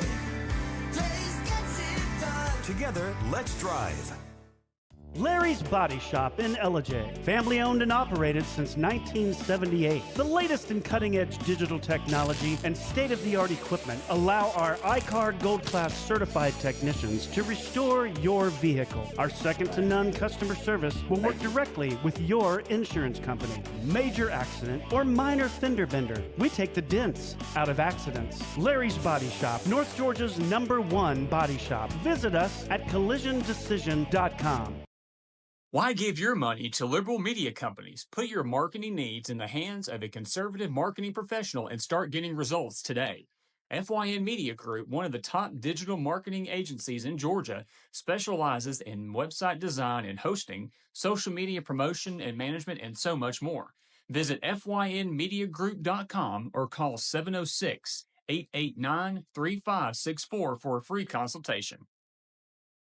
Welcome to El Rey Azteca Mexican Restaurant. We invite you to indulge your senses with our from-scratch authentic Mexican food. Whether you are hungry for fajitas or the El Rey Azteca burrito, we offer a wide variety of fine Mexican dishes, drinks, and desserts. Our inviting patio, indoor seating, and bar has a seat for everyone. So come to El Rey Azteca for delicious food, great drinks, good friends, and loads of fun in a casual and friendly atmosphere.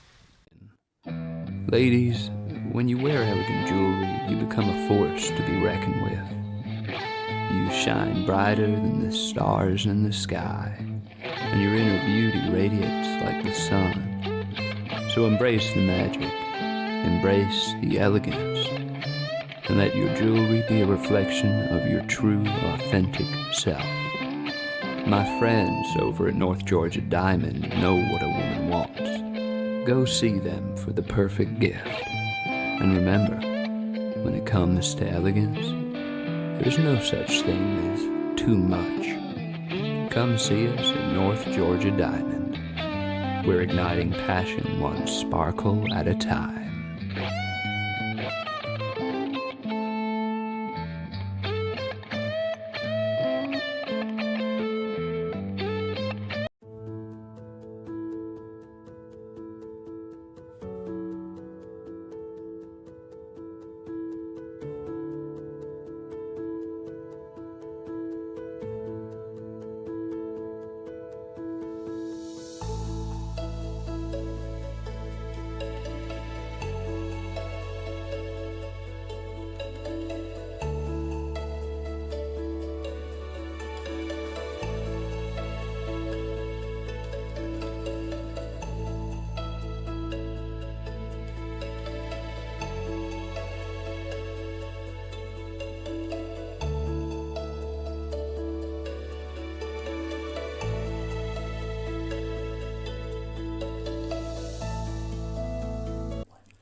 In 1981, Reed Nicholson began selling tires out of an old barn in Mineral Bluff. Little did he know that he had just laid the groundwork for the most trusted names in automotive services in the Blue Ridge area. In 1997, Nicholson Tire Center became what it is today, holding the same values of faith, family, and great customer service. 2 locations to serve you, and the Blue Ridge location is currently expanding to offer fast service and the largest U-Haul provider in Georgia. Nicholson Tire Center, Blue Ridge, and Mineral Bluff.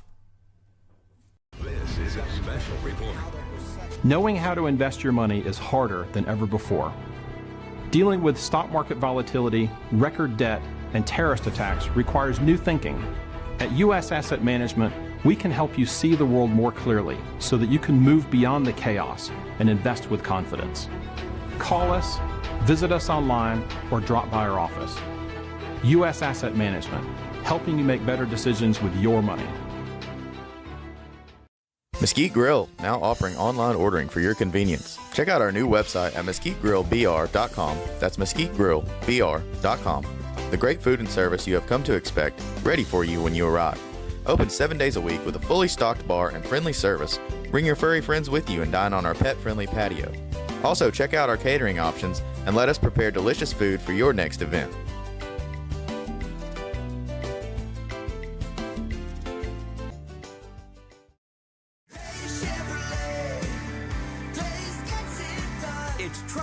Plus at Day Chevrolet in Jasper. Now save $11,000 off new Silverado 1500 crew cabs. Plus, get $500 bonus cash for your trade. Pick your Silverado from our huge selection. Save a whopping $11 grand off. Plus, $500 bonus cash for your trade during Truck Month Plus at Day Chevrolet in Jasper. Day Chevrolet.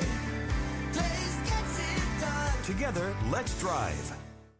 Larry's Body Shop in Ellijay. Family owned and operated since 1978. The latest in cutting-edge digital technology and state-of-the-art equipment allow our iCard Gold Class certified technicians to restore your vehicle. Our second-to-none customer service will work directly with your insurance company. Major accident or minor fender bender, we take the dents out of accidents. Larry's Body Shop, North Georgia's #1 body shop. Visit us at collisiondecision.com.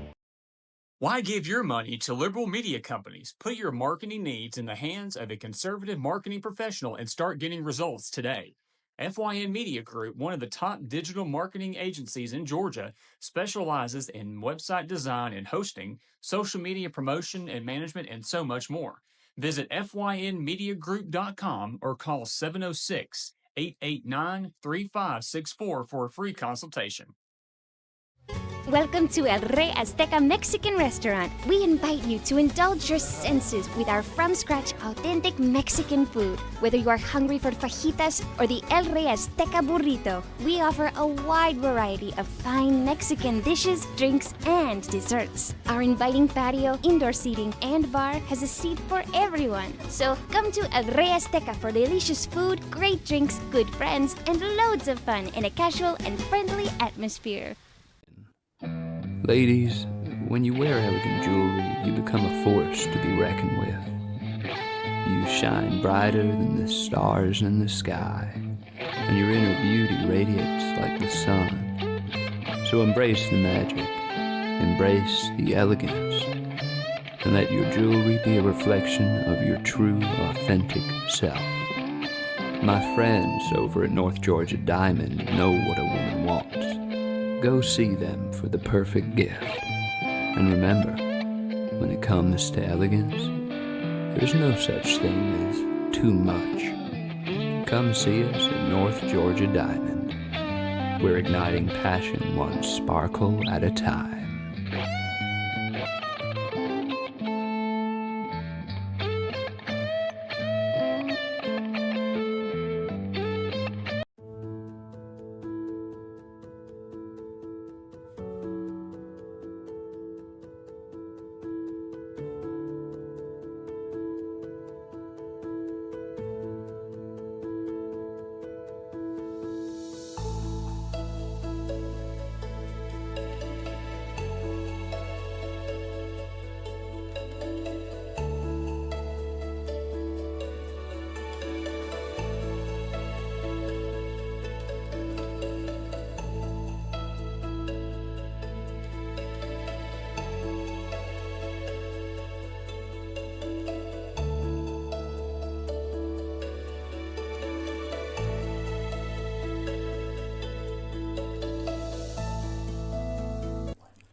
In 1981, Reed Nicholson began selling tires out of an old barn in Mineral Bluff. Little did he know that he had just laid the groundwork for the most trusted names in automotive services in the Blue Ridge area. In 1997, Nicholson Tire Center became what it is today, holding the same values of faith, family, and great customer service. 2 locations to serve you, and the Blue Ridge location is currently expanding to offer fast service and the largest U-Haul provider in Georgia. Nicholson Tire Center, Blue Ridge, and Mineral Bluff.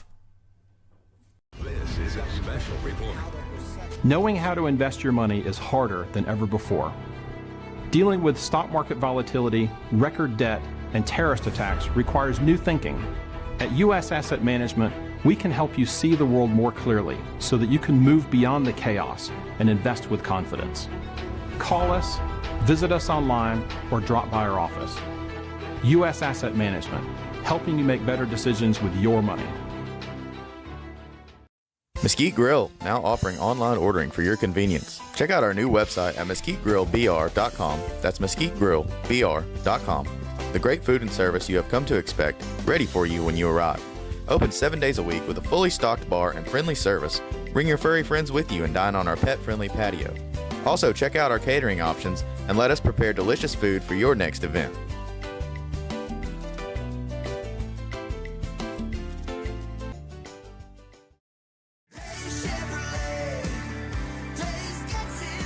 It's Truck Month Plus at Days Chevrolet in Jasper. Now save $11,000 off new Silverado 1500 crew cabs. Plus, get $500 bonus cash for your trade. Pick your Silverado from our huge selection. Save a whopping $11 grand off. Plus, $500 bonus cash for your trade during Truck Month Plus at Days Chevrolet in Jasper. Days Chevrolet. Days gets it done. Together, let's drive. Larry's Body Shop in Ellijay. Family owned and operated since 1978. The latest in cutting-edge digital technology and state-of-the-art equipment allow our iCard Gold Class certified technicians to restore your vehicle. Our second-to-none customer service will work directly with your insurance company. Major accident or minor fender bender, we take the dents out of accidents. Larry's Body Shop, North Georgia's #1 body shop. Visit us at collisiondecision.com. Why give your money to liberal media companies? Put your marketing needs in the hands of a conservative marketing professional and start getting results today. FYN Media Group, one of the top digital marketing agencies in Georgia, specializes in website design and hosting, social media promotion and management, and so much more. Visit FYNmediagroup.com or call 706-889-3564 for a free consultation. Welcome to El Rey Azteca Mexican Restaurant. We invite you to indulge your senses with our from-scratch authentic Mexican food. Whether you are hungry for fajitas or the El Rey Azteca burrito, we offer a wide variety of fine Mexican dishes, drinks, and desserts. Our inviting patio, indoor seating, and bar has a seat for everyone. So come to El Rey Azteca for delicious food, great drinks, good friends, and loads of fun in a casual and friendly atmosphere.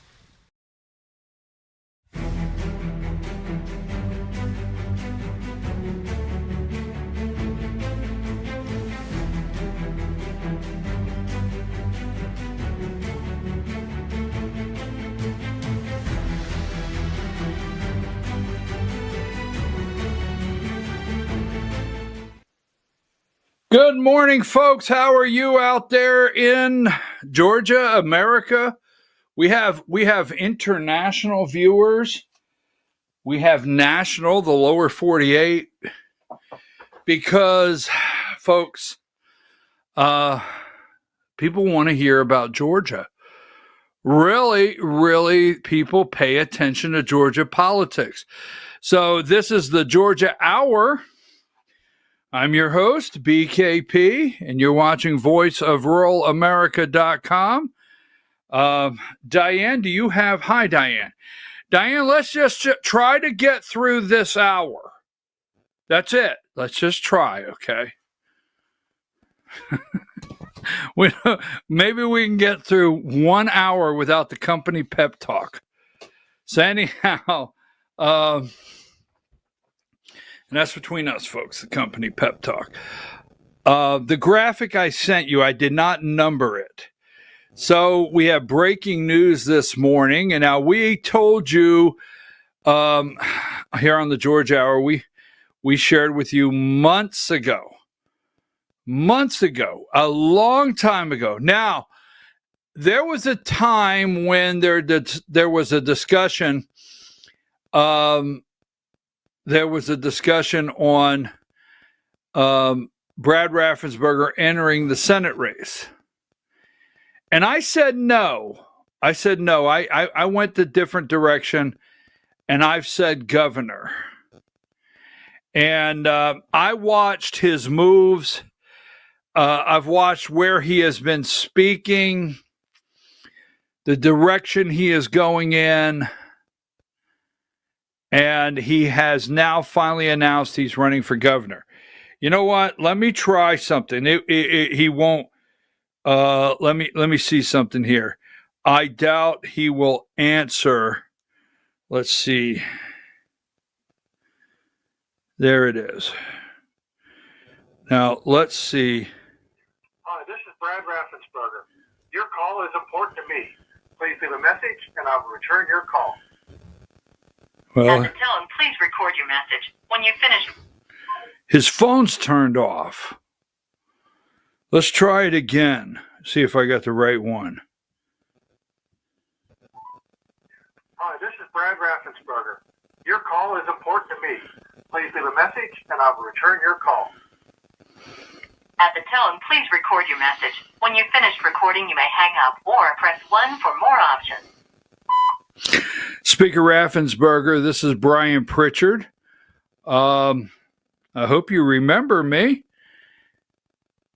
I have the announcement that you have decided to come out and run for governor as a Republican.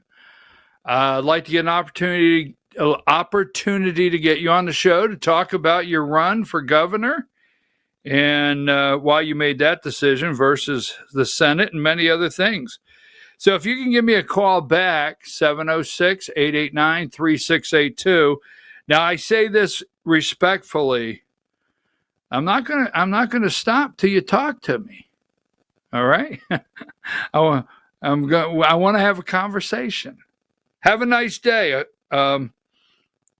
Again, Brian Pritchard, call me 706. Well, you got my number, right? Okay. All right. I'm sorry. I just, I'm not going to stop till I get him on the phone. I'll get him on the phone. So there you go. Here's the question. Secretary of State Brad Raffensperger, best known for rejecting Donald Trump's pressure to overturn Georgia's 2020 results, just entered the governor's race. His bid will test whether a Republican who crossed the president can still win over his party's voters. Now, so give me number, as we get started, we'll come back to that in a minute. Give me number 57.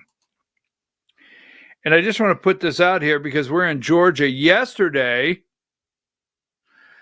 So He is now a Democrat.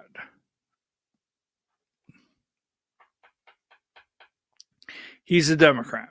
Jeff Duncan.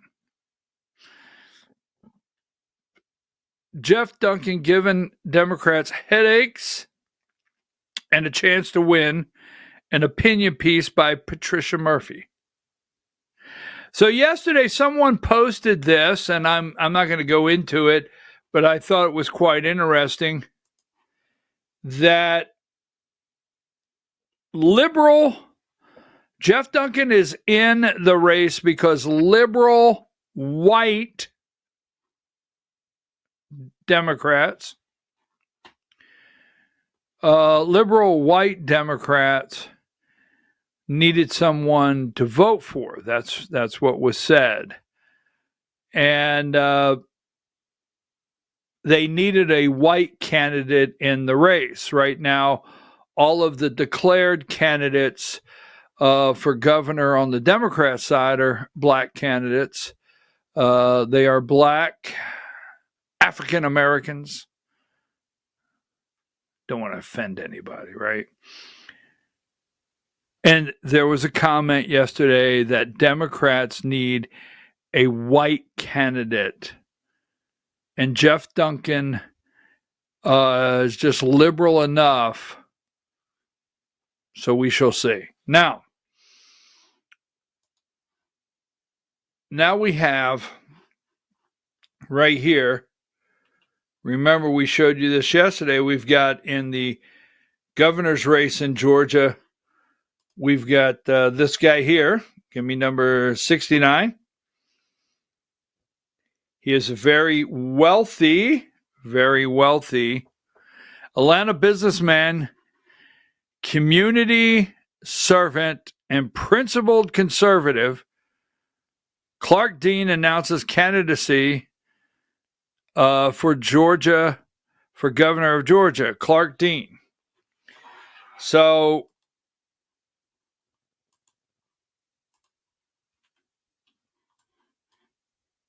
you have a real,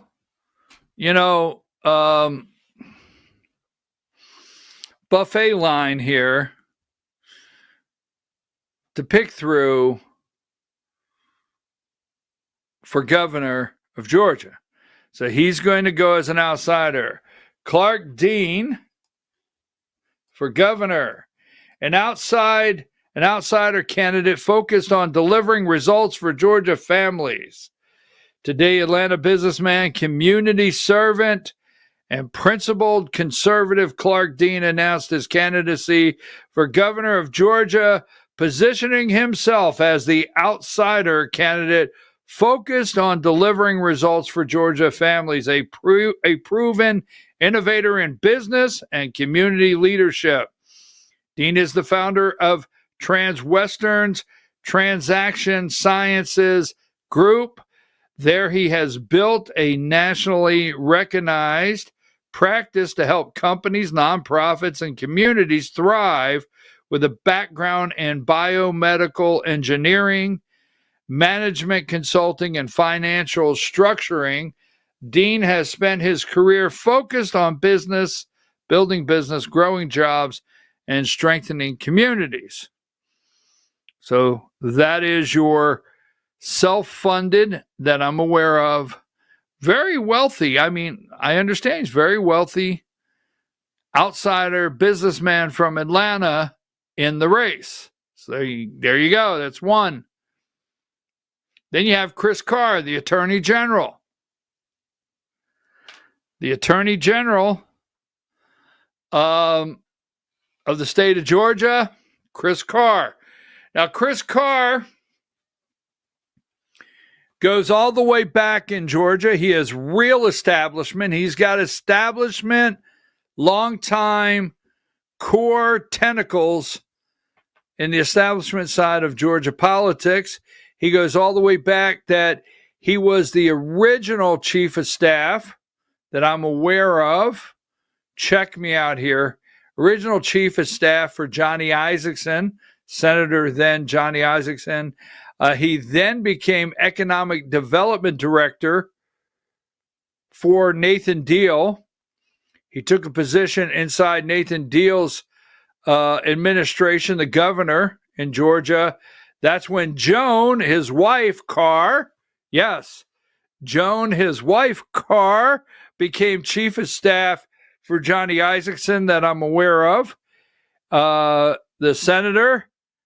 And that's when Joan Carr, right, Chris Carr's wife, after Johnny Isakson left, she became Joan Carr, Chris Carr's wife, became chief of staff for Kelly Loeffler, Senator Kelly Loeffler. Can't make that up.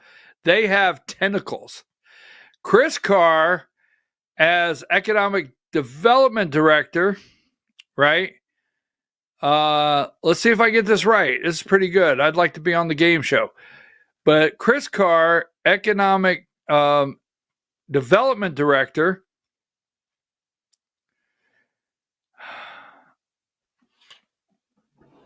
hold on.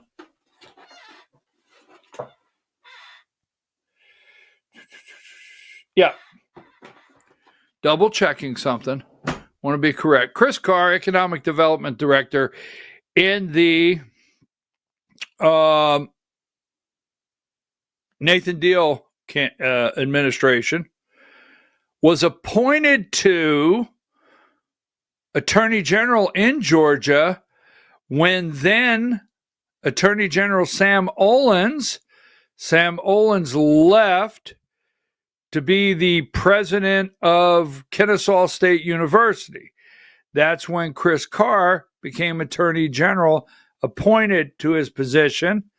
He served another term, and now he's ready to run for governor. So Chris Carr, Attorney General, that was a long story, but I just wanted to show you he has deep establishment roots in the state. So he's running for governor.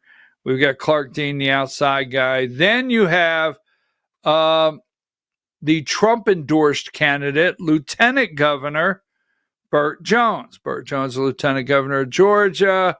He was a Georgia State Senator, ran for Lieutenant Governor, and now he's running for governor. And he is already endorsed. He's already been endorsed by Donald Trump. Burt Jones has Donald Trump's endorsement. So then comes into the race number 62.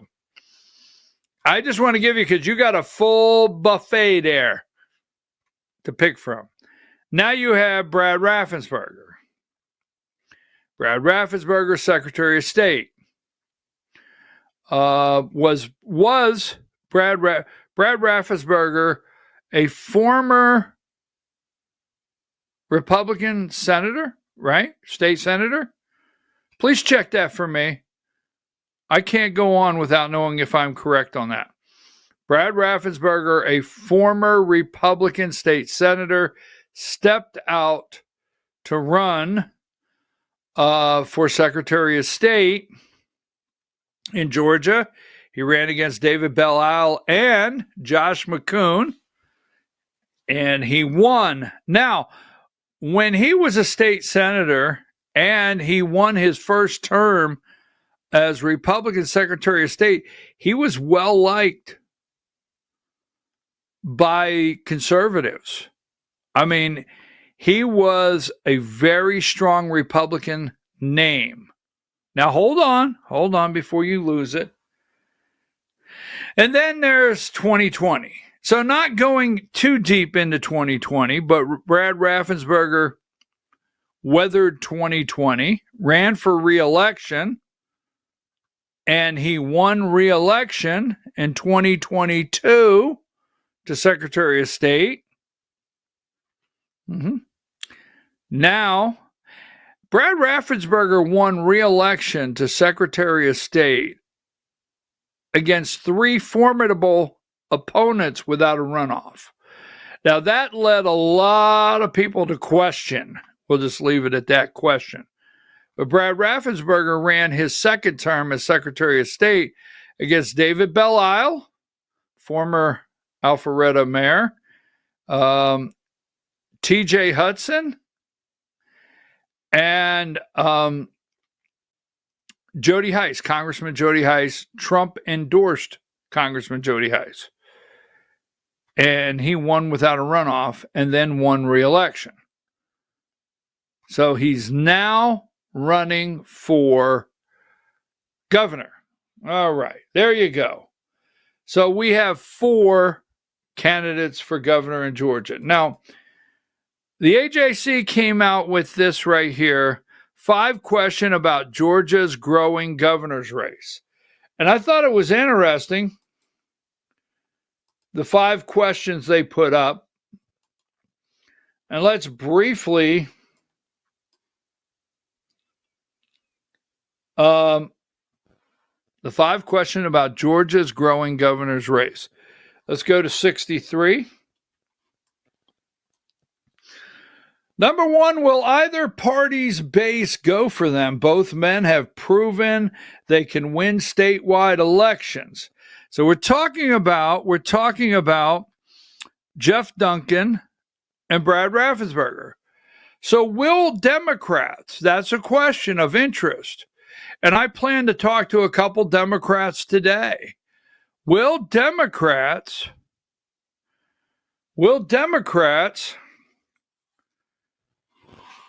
accept Jeff Duncan as one of them? Hold on, let me see. I might have Jeff Duncan's number.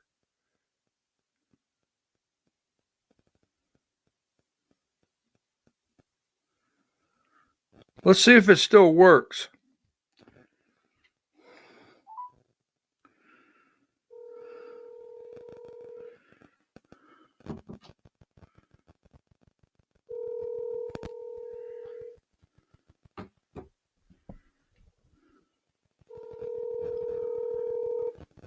Your call has been forwarded to voicemail. The person you're trying to reach is not available. All right, so he didn't answer it. But it went 3 times. Let's try again. What the hell? One more time.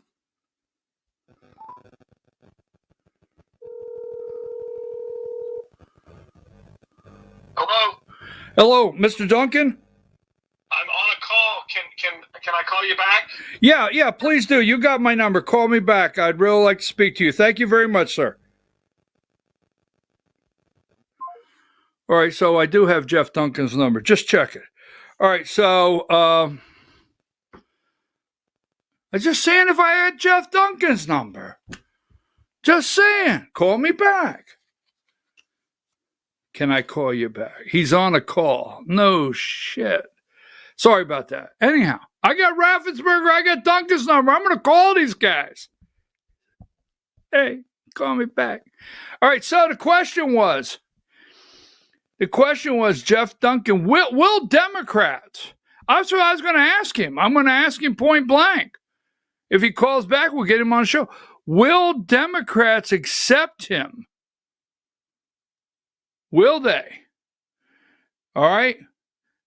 He was part of passing the heartbeat bill with Governor Kemp, right?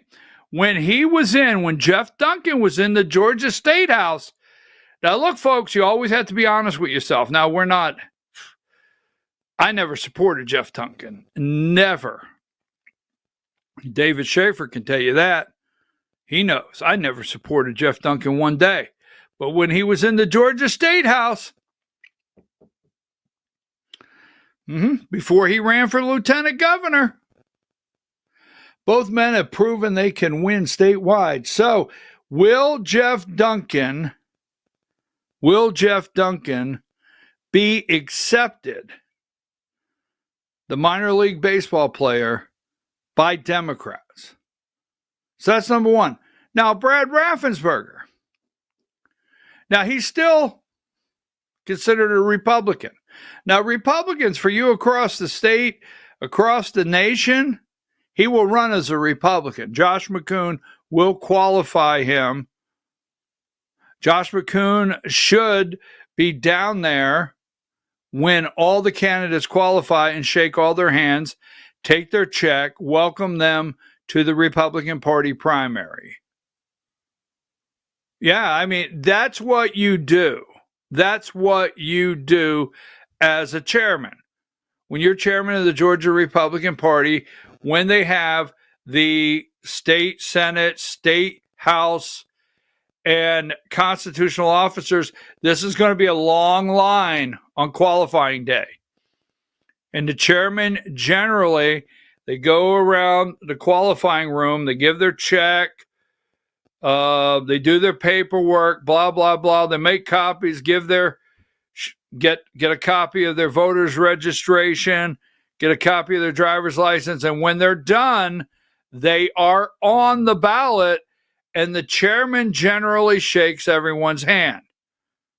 So I'm going to tell you now, so there's no misunderstanding.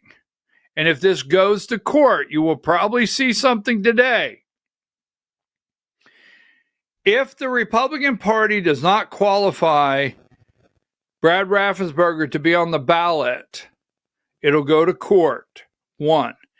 If anyone takes Brad Raffensperger outside to court, like Alex Johnson at GRA, now I'm not saying he's going to, but if they take him to court to try to keep him off the Republican ballot, what will happen is the Georgia state legislature will take qualifying away from the party. It will happen. They've already sitting down there. They have talked about it. Just so you know, the Georgia state legislature, I'm not going to bring up any names, but the Georgia state legislature has discussed taking party qualifying away from the parties. I know. We'll get into that, what the details of that would look like. But, so, will either party go for them? Brad Raffensperger has a lane. You'll see it. We'll develop it. He has a lane. He will be on the ballot. He will be on the ballot as a Republican. You will see. So, will either party base go from them? Now, the question is the base. And the base is on the Republican side, no. The base for Brad Raffensperger is a hell no. A hell no. So, you probably won't see Brad Raffensperger at a lot of Republican events, but he'll be at every county chamber of commerce meeting as we go on, right? Now, this is the second question, number 64. And we've got a lot of other stuff to do today, but this is breaking news. Brad Raffensperger, who can win over swing voters in the primaries?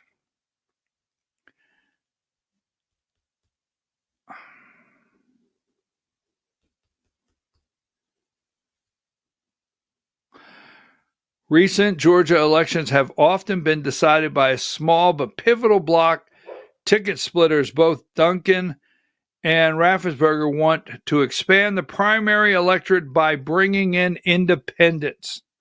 Now, this question here is where you're going to say, why didn't we close our primaries? You will say that. This is going to have some back and forth.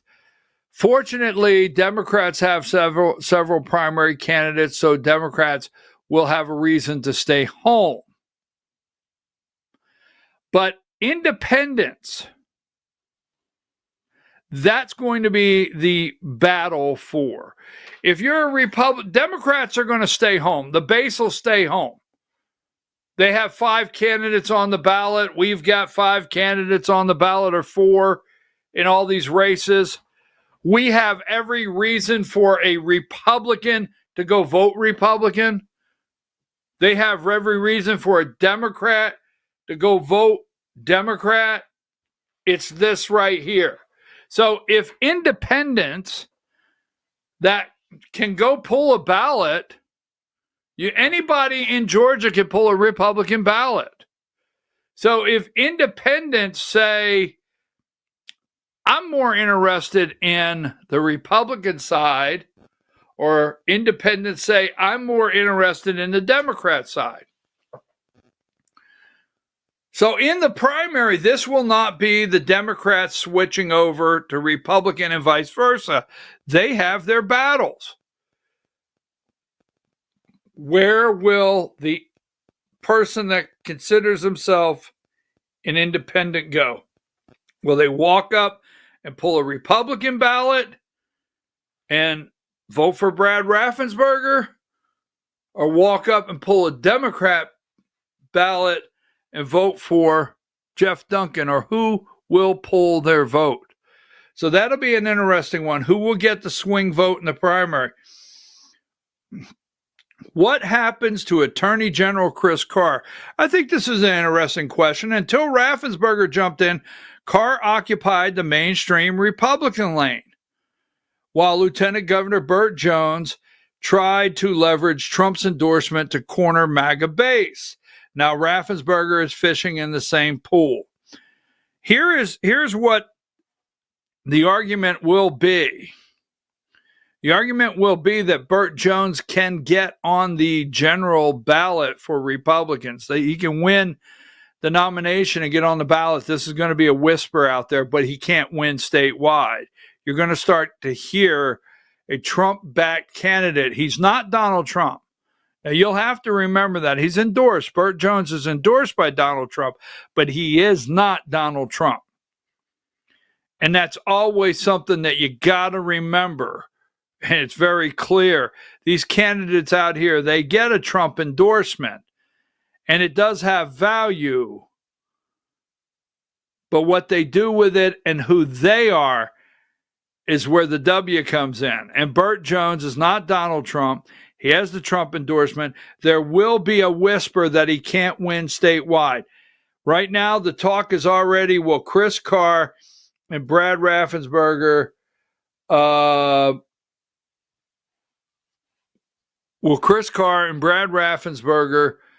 split the vote? And my question on that is, will they split the vote? But what will Trump do? What will Donald Trump do? Will he start blasting on Jeff Duncan immediately? Will he start blasting on Brad Raffensperger? Will Donald Trump get involved more than just endorsing Burt Jones? It's going to be interesting. Now, because we have the Senate race, and we have the Senate race, you got number 67, and we talked about this yesterday. You've got right here, you've got Mike Collins to the left, and you've got Derek Dooley, and you've got Buddy Carter. And I won't spend any time here because we got to talk about a couple more things here in Georgia that are going on. But we have our three candidates there. Some polling came out yesterday, number 11.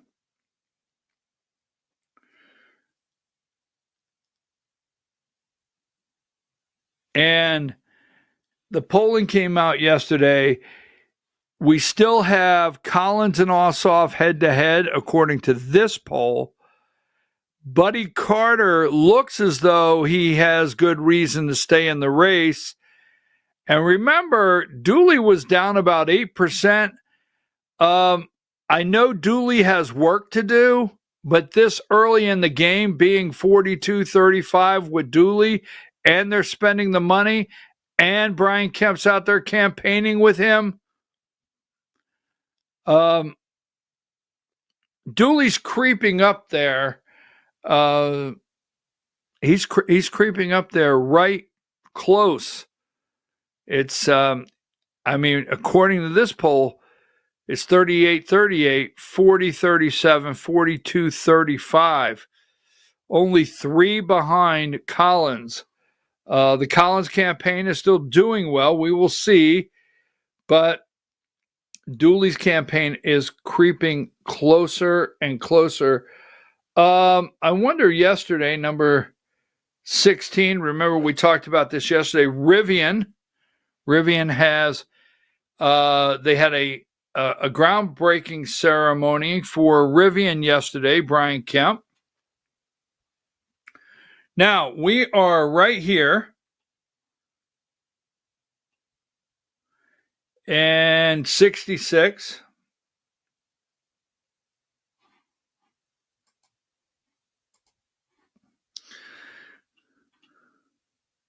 We're 6 days away from a special election in State Senate District 21. We're 48 days away from special election for Public Service Commission and elections for local government seats across the state. So this I cropped out of the AJC this morning, but this paragraph is exactly laid out of what I've been saying every day here. We're 6 days away from Senate District 21. Now, when that election takes place, we're only going to be 42 days away from the Public Service Commissioner's race and local government seats across the state. And that lays out exactly what I've said. So remember, local government seats across the state. Let's start with, briefly, right here, number 53.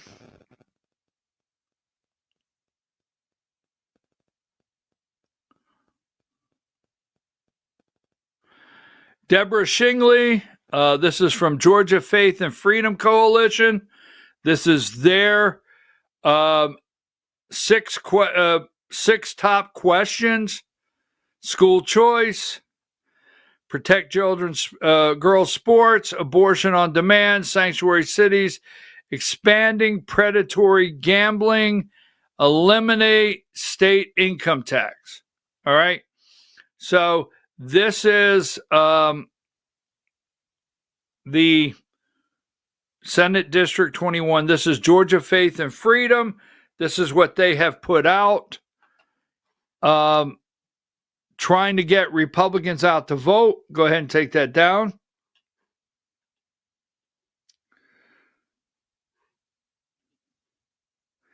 Give me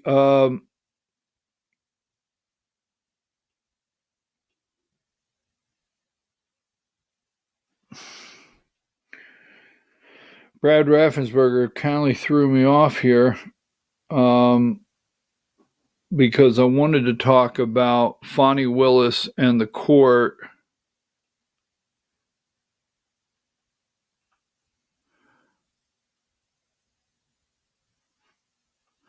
Number 18. So here's Deborah Shingley. We said this yesterday. We won't spend no time on it. We'll just make it very brief. The way to win the governor's seat and the U.S. Senate seat is by organizing up and down the ballot, right? You all watch what's happening in Georgia right now.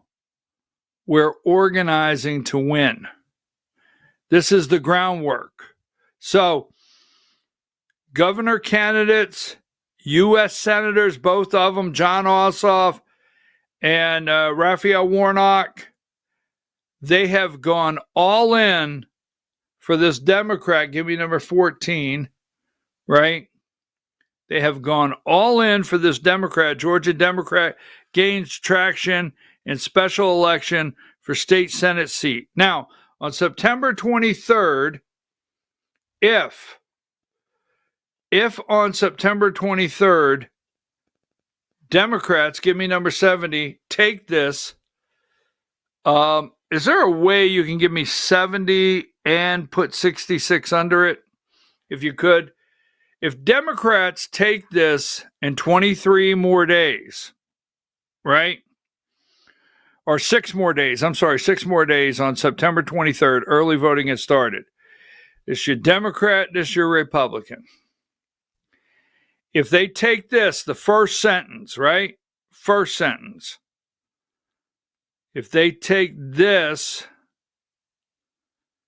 what they're saying here is this is the groundbreaking for the money to start pouring into the state of Georgia. Then the second one, we're 48 days away from, number one, 48 days away from the Public Service Commissioner. That's this here. Qualified candidates, District 1 and District 3. If Democrats take both or one of these, I mean, I hope everybody's paying attention. And elections for local government seats across the state. Now, that last part of that sentence is very important. I've been telling you this all along. When it comes to these statewide races for Public Service Commission, if you live in rural Georgia, you don't live in the city limits, this is the only thing you got on the ballot. This is it. A lot of people sadly say, go vote for Public Service Commission? Really? What do they do? Okay. Well, the part that local government seats, most cities now, you look at Canton, you look at Woodstock, look at Blue Ridge, right? Most cities, even the small ones, are taken over by Democrats. And man, the Democrats, when it comes to municipalities, when it comes to your mayor's race, your city council race, your municipal races, those Democrats come out in groves. So we have to, in the rural area, overcome the municipal races. That last line is very important. If we don't, watch what happens in 6 days.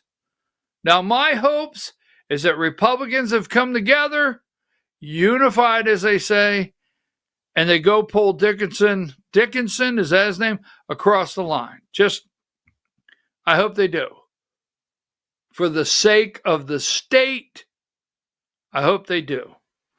So take that down. Now, before we get to Fani Willis, I showed you this earlier in the week. Last week, I think it was.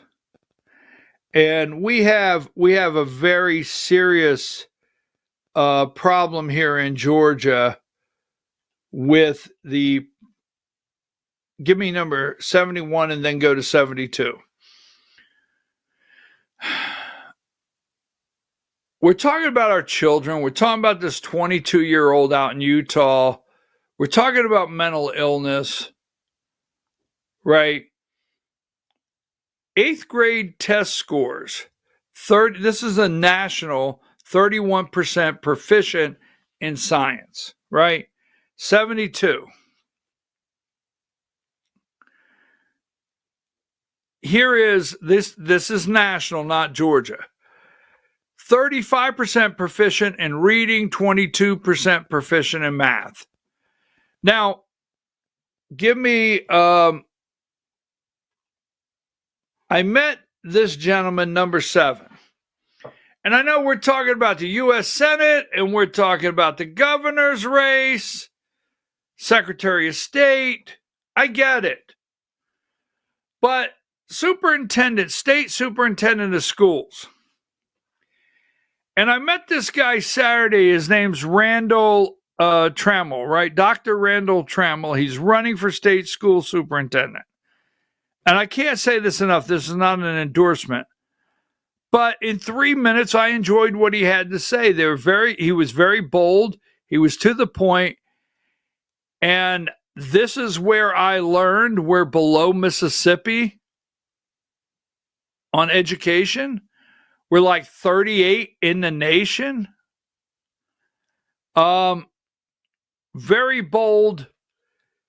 Running against Richard Wood, or is it Wood or Woods? I don't know, Richard Woods.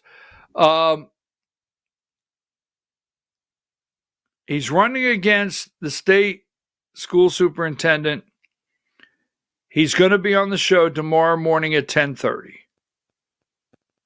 We're going to talk to him about education in Georgia tomorrow at 10:30.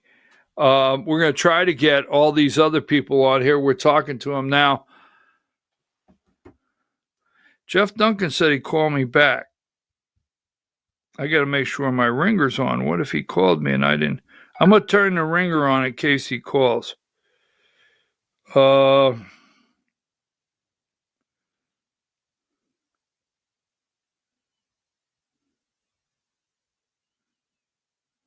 Okay, all right, I got that. We're listening. All right, Rat Burger. How many times can you guys send me Rat Burger? All right, maybe I got to put it on Buzz. All right, so there you go. Anyhow, he will be on the show tomorrow. Take that down. Now,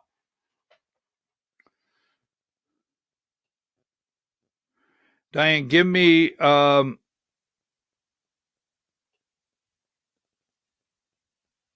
number.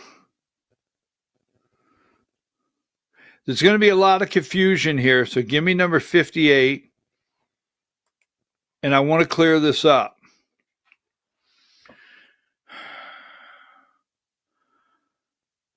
Fani Willis has been removed from the case. So Fani Willis has been removed from the case. We talked about this yesterday.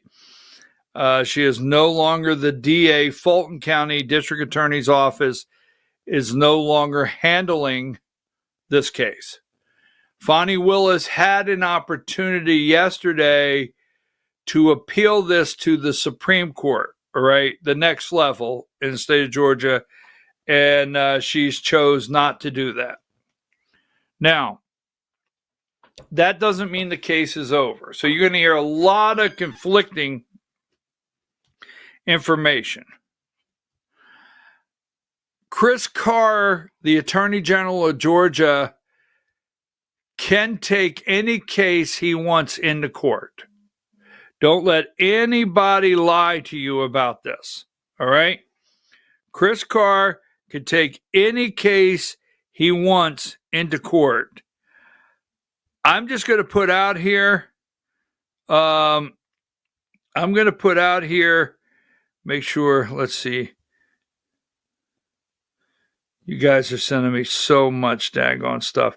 I'm going to put out here that Chris Carr may be the one to finally dismiss this case or have this case dismissed in front of a judge so that he could use it as a campaign piece. That's what I'm thinking. Don't forget, he's the Attorney General. The guy can take any case.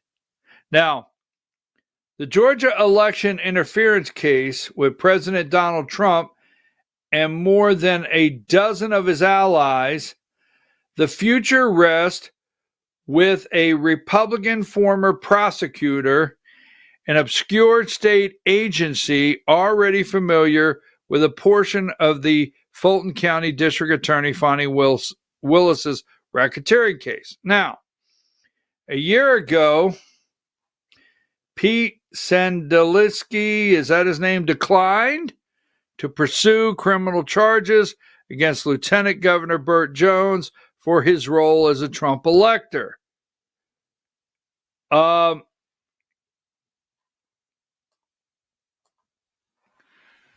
Now, this is what I told you before.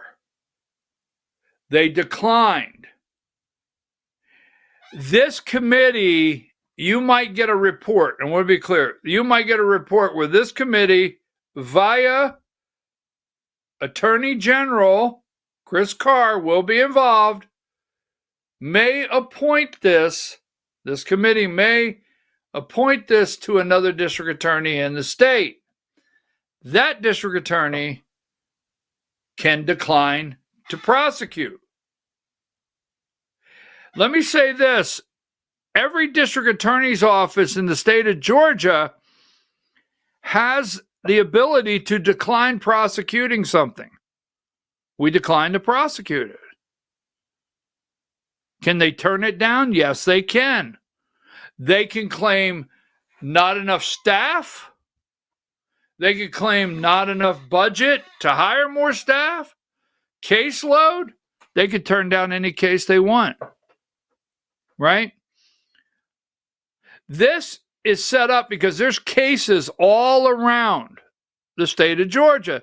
The reason this is set up like this, there's cases all around the state of Georgia that there's people that cannot be prosecuted or get a fair trial, or everyone's recused themselves, right, from prosecuting someone in a district. So there's cases you never hear about that have to be heard in another district. They have to find another district.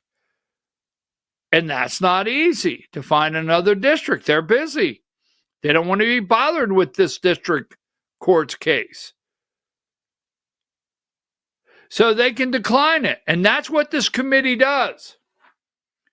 Now, I said it yesterday. I will stand on what I said. This committee does a search around the state trying to find another district attorney that will pick a case up. Chris Carr is aware of this all along. Chris Carr knows. He's the Attorney General. Consider this group as like the State Board of Elections and Secretary of State's office. Now, with Willis out of her office officially disqualified, the executive director of the Prosecuting Attorneys Council of Georgia, which will have even bigger decision to make, who to appoint, the racketeering case involving sitting President Trump. Who's going to take this, right? Now,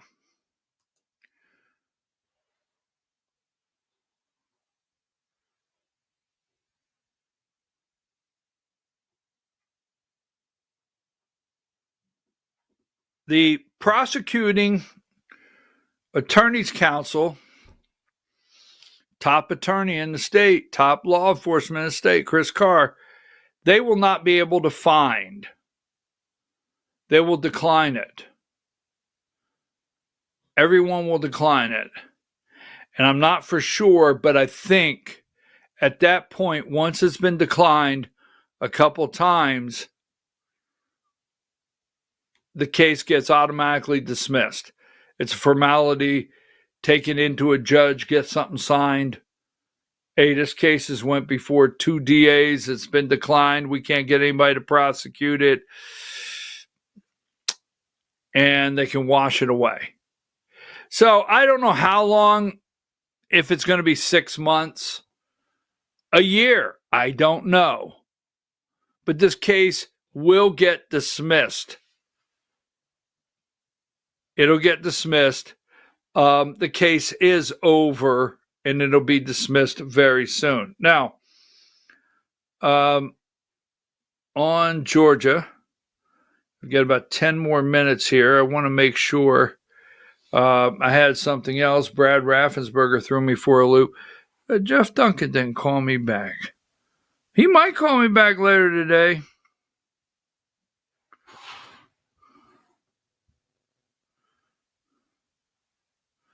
Well, let me ask a question.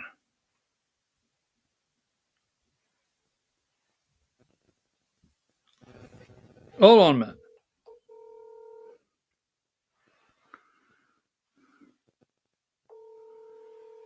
Hold on.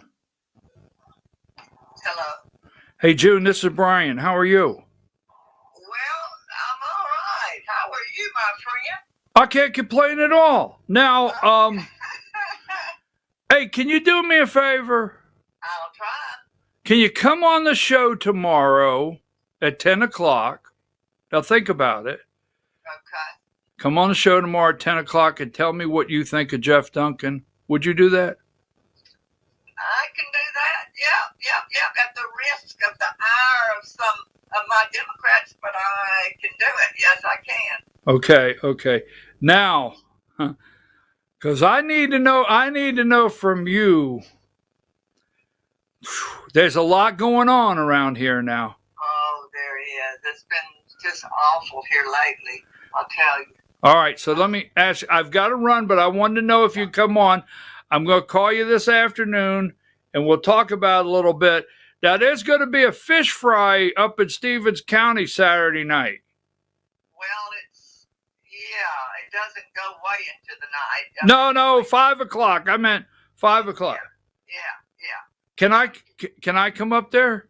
You sure can. I don't see why not. And buy you the tickets is only $20. I'm not giving no Democrat $20. Oh, well, I'll buy you a ticket to eat. All right, okay. Now, if you want to eat, I'll get I don't know if I'm going to eat, but let me tell you this. Do me a favor. Try to get Jeff Duncan to come up there. Oh, he's not going to come on this. Listen, I'm trying to find out how to get a hold of him. Oh, I'll tell you how to get a hold of him this afternoon. I promise. Oh, well then, yes, I've been trying. I see he's got a speaker bureau, and you go through this speaker man. No. I'll give you his direct line this afternoon. Well, that would be wonderful because we want him to come to the Big Blue Barbecue up there in Raven County on October the 11th. That's all right. where we want him. Saturday, I'm going to be up there. I want to meet Estevez.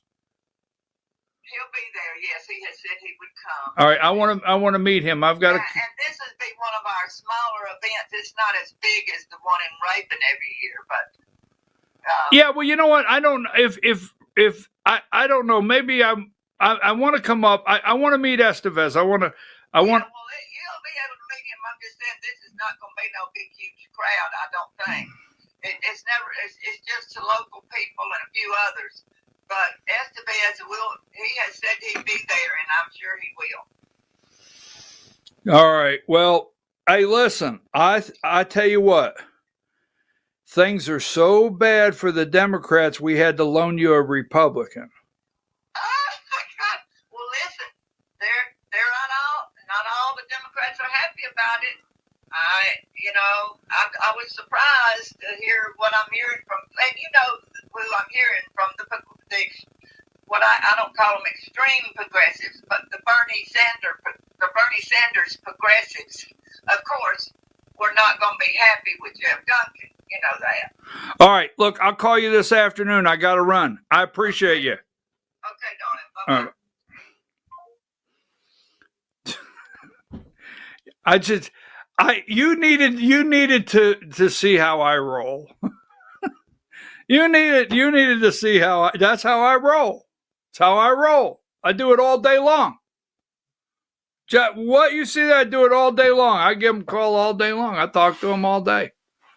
Anyhow, so how do Democrats feel about Jeff Duncan? Let's see. Now, next. Give me this. We've got to get out. Give me number 3. Oh, you're wondering who that is. That was a Democrat. In fact, that is the chair of the Georgia 9th District Democrats. That's the chair in the 9th District Democrats. That's who that is. Central Georgia Republican. I go to get information. I cover everything. Fish Fry 2025, Saturday, September 27th, 2025, 10 a.m. to 2 p.m. Republicans, whatever you do, if you're a candidate, get in touch with these people. Now, I want to say this. I don't have the authority, but then again, when did that ever stop me, right? Now, I'm just saying, this will be a very large event. I want to thank Rabun County Republican Party. That was a great event you had Saturday. But the good news about this one, the Georgia-Alabama game doesn't come on till 7:30, right? I mean, this will be no interference. Now, the 8th Congressional District, Republican Party, 8th District, clear up the confusion. We've done this a couple times. We'll keep it going. They chose not to do the fish fry, right? Their executive committee voted that they were not going to do the fish fry any longer. And most of you know that in Central Georgia. And these guys and gals, can I call you gals? Am I going to get in trouble? I'm going for it. The guys and gals in Central, I love guys and gals, right?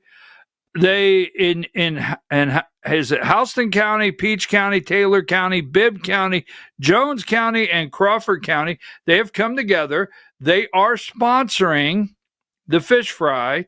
The doors open at 10 o'clock. They close at 2. Not this weekend, next weekend. Now, in the bottom corner, you'll see our logo. And the reason you see our logo is we are going to do a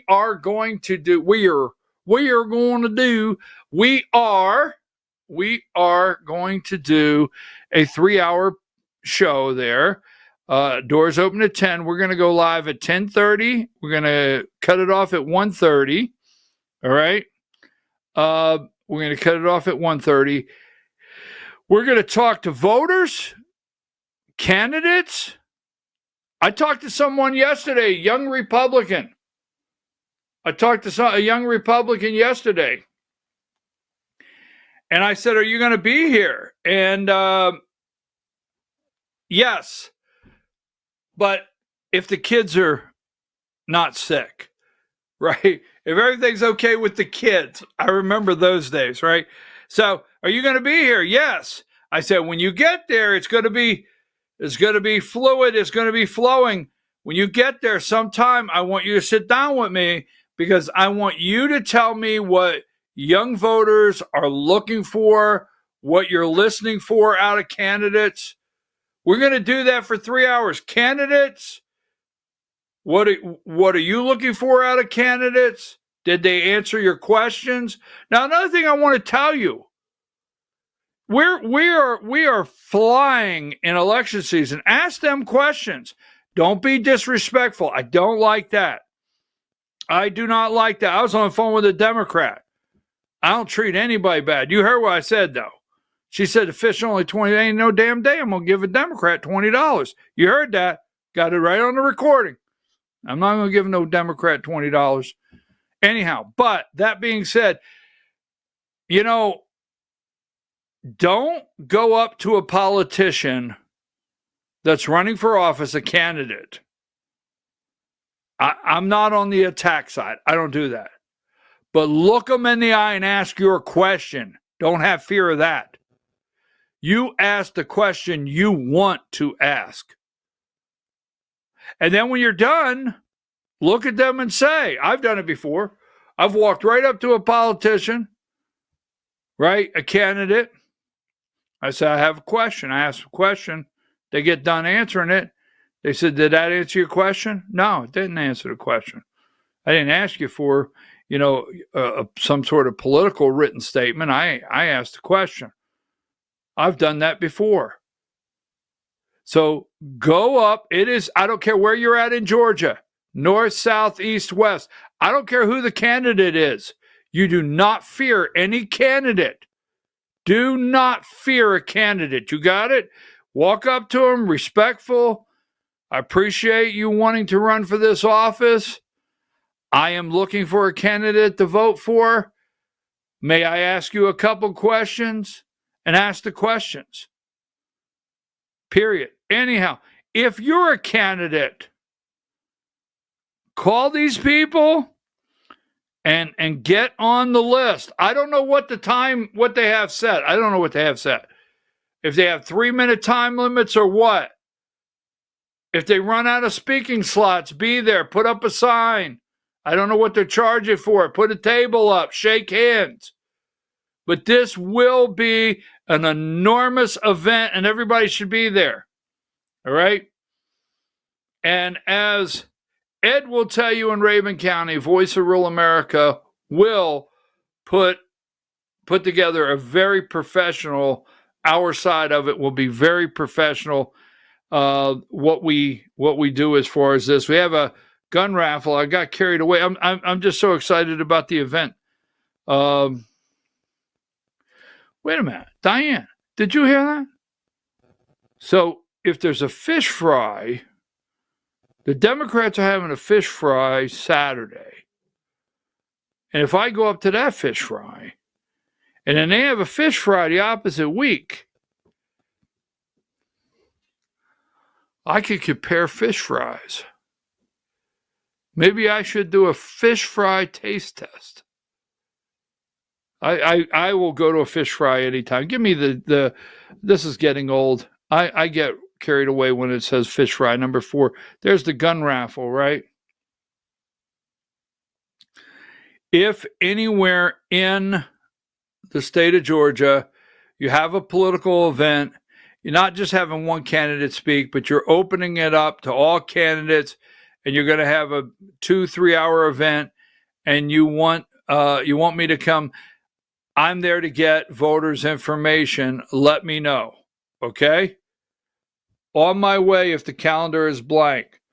Diane, I think we powered through. I have to go call Brad Raffensperger again. I got to see if I can get Jeff Duncan on the phone. I got a lot going on.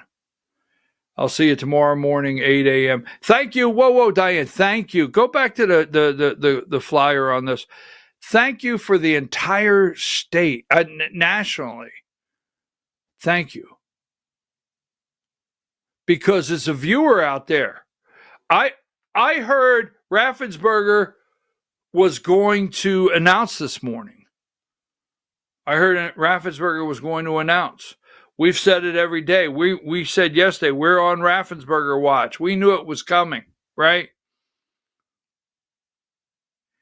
And this morning when I saw the article on Brad Raffensperger and the Jeff Duncan, I was like, well, why are they running the Raffensperger? Where's that official announcement? So I knew it was coming. And you all over it. Bam, just like that. You are the research department. I wish I could read everything, but keep sending it. Thank you very much. All right, now I'll see you tomorrow morning, 8 a.m. Oh, one candidate. I forgot. I don't want to get, I mentioned 3 candidates. I did not mention Ken Yasgur. Ken Yasgur running for governor of Georgia. 8 a.m. tomorrow morning. See you then.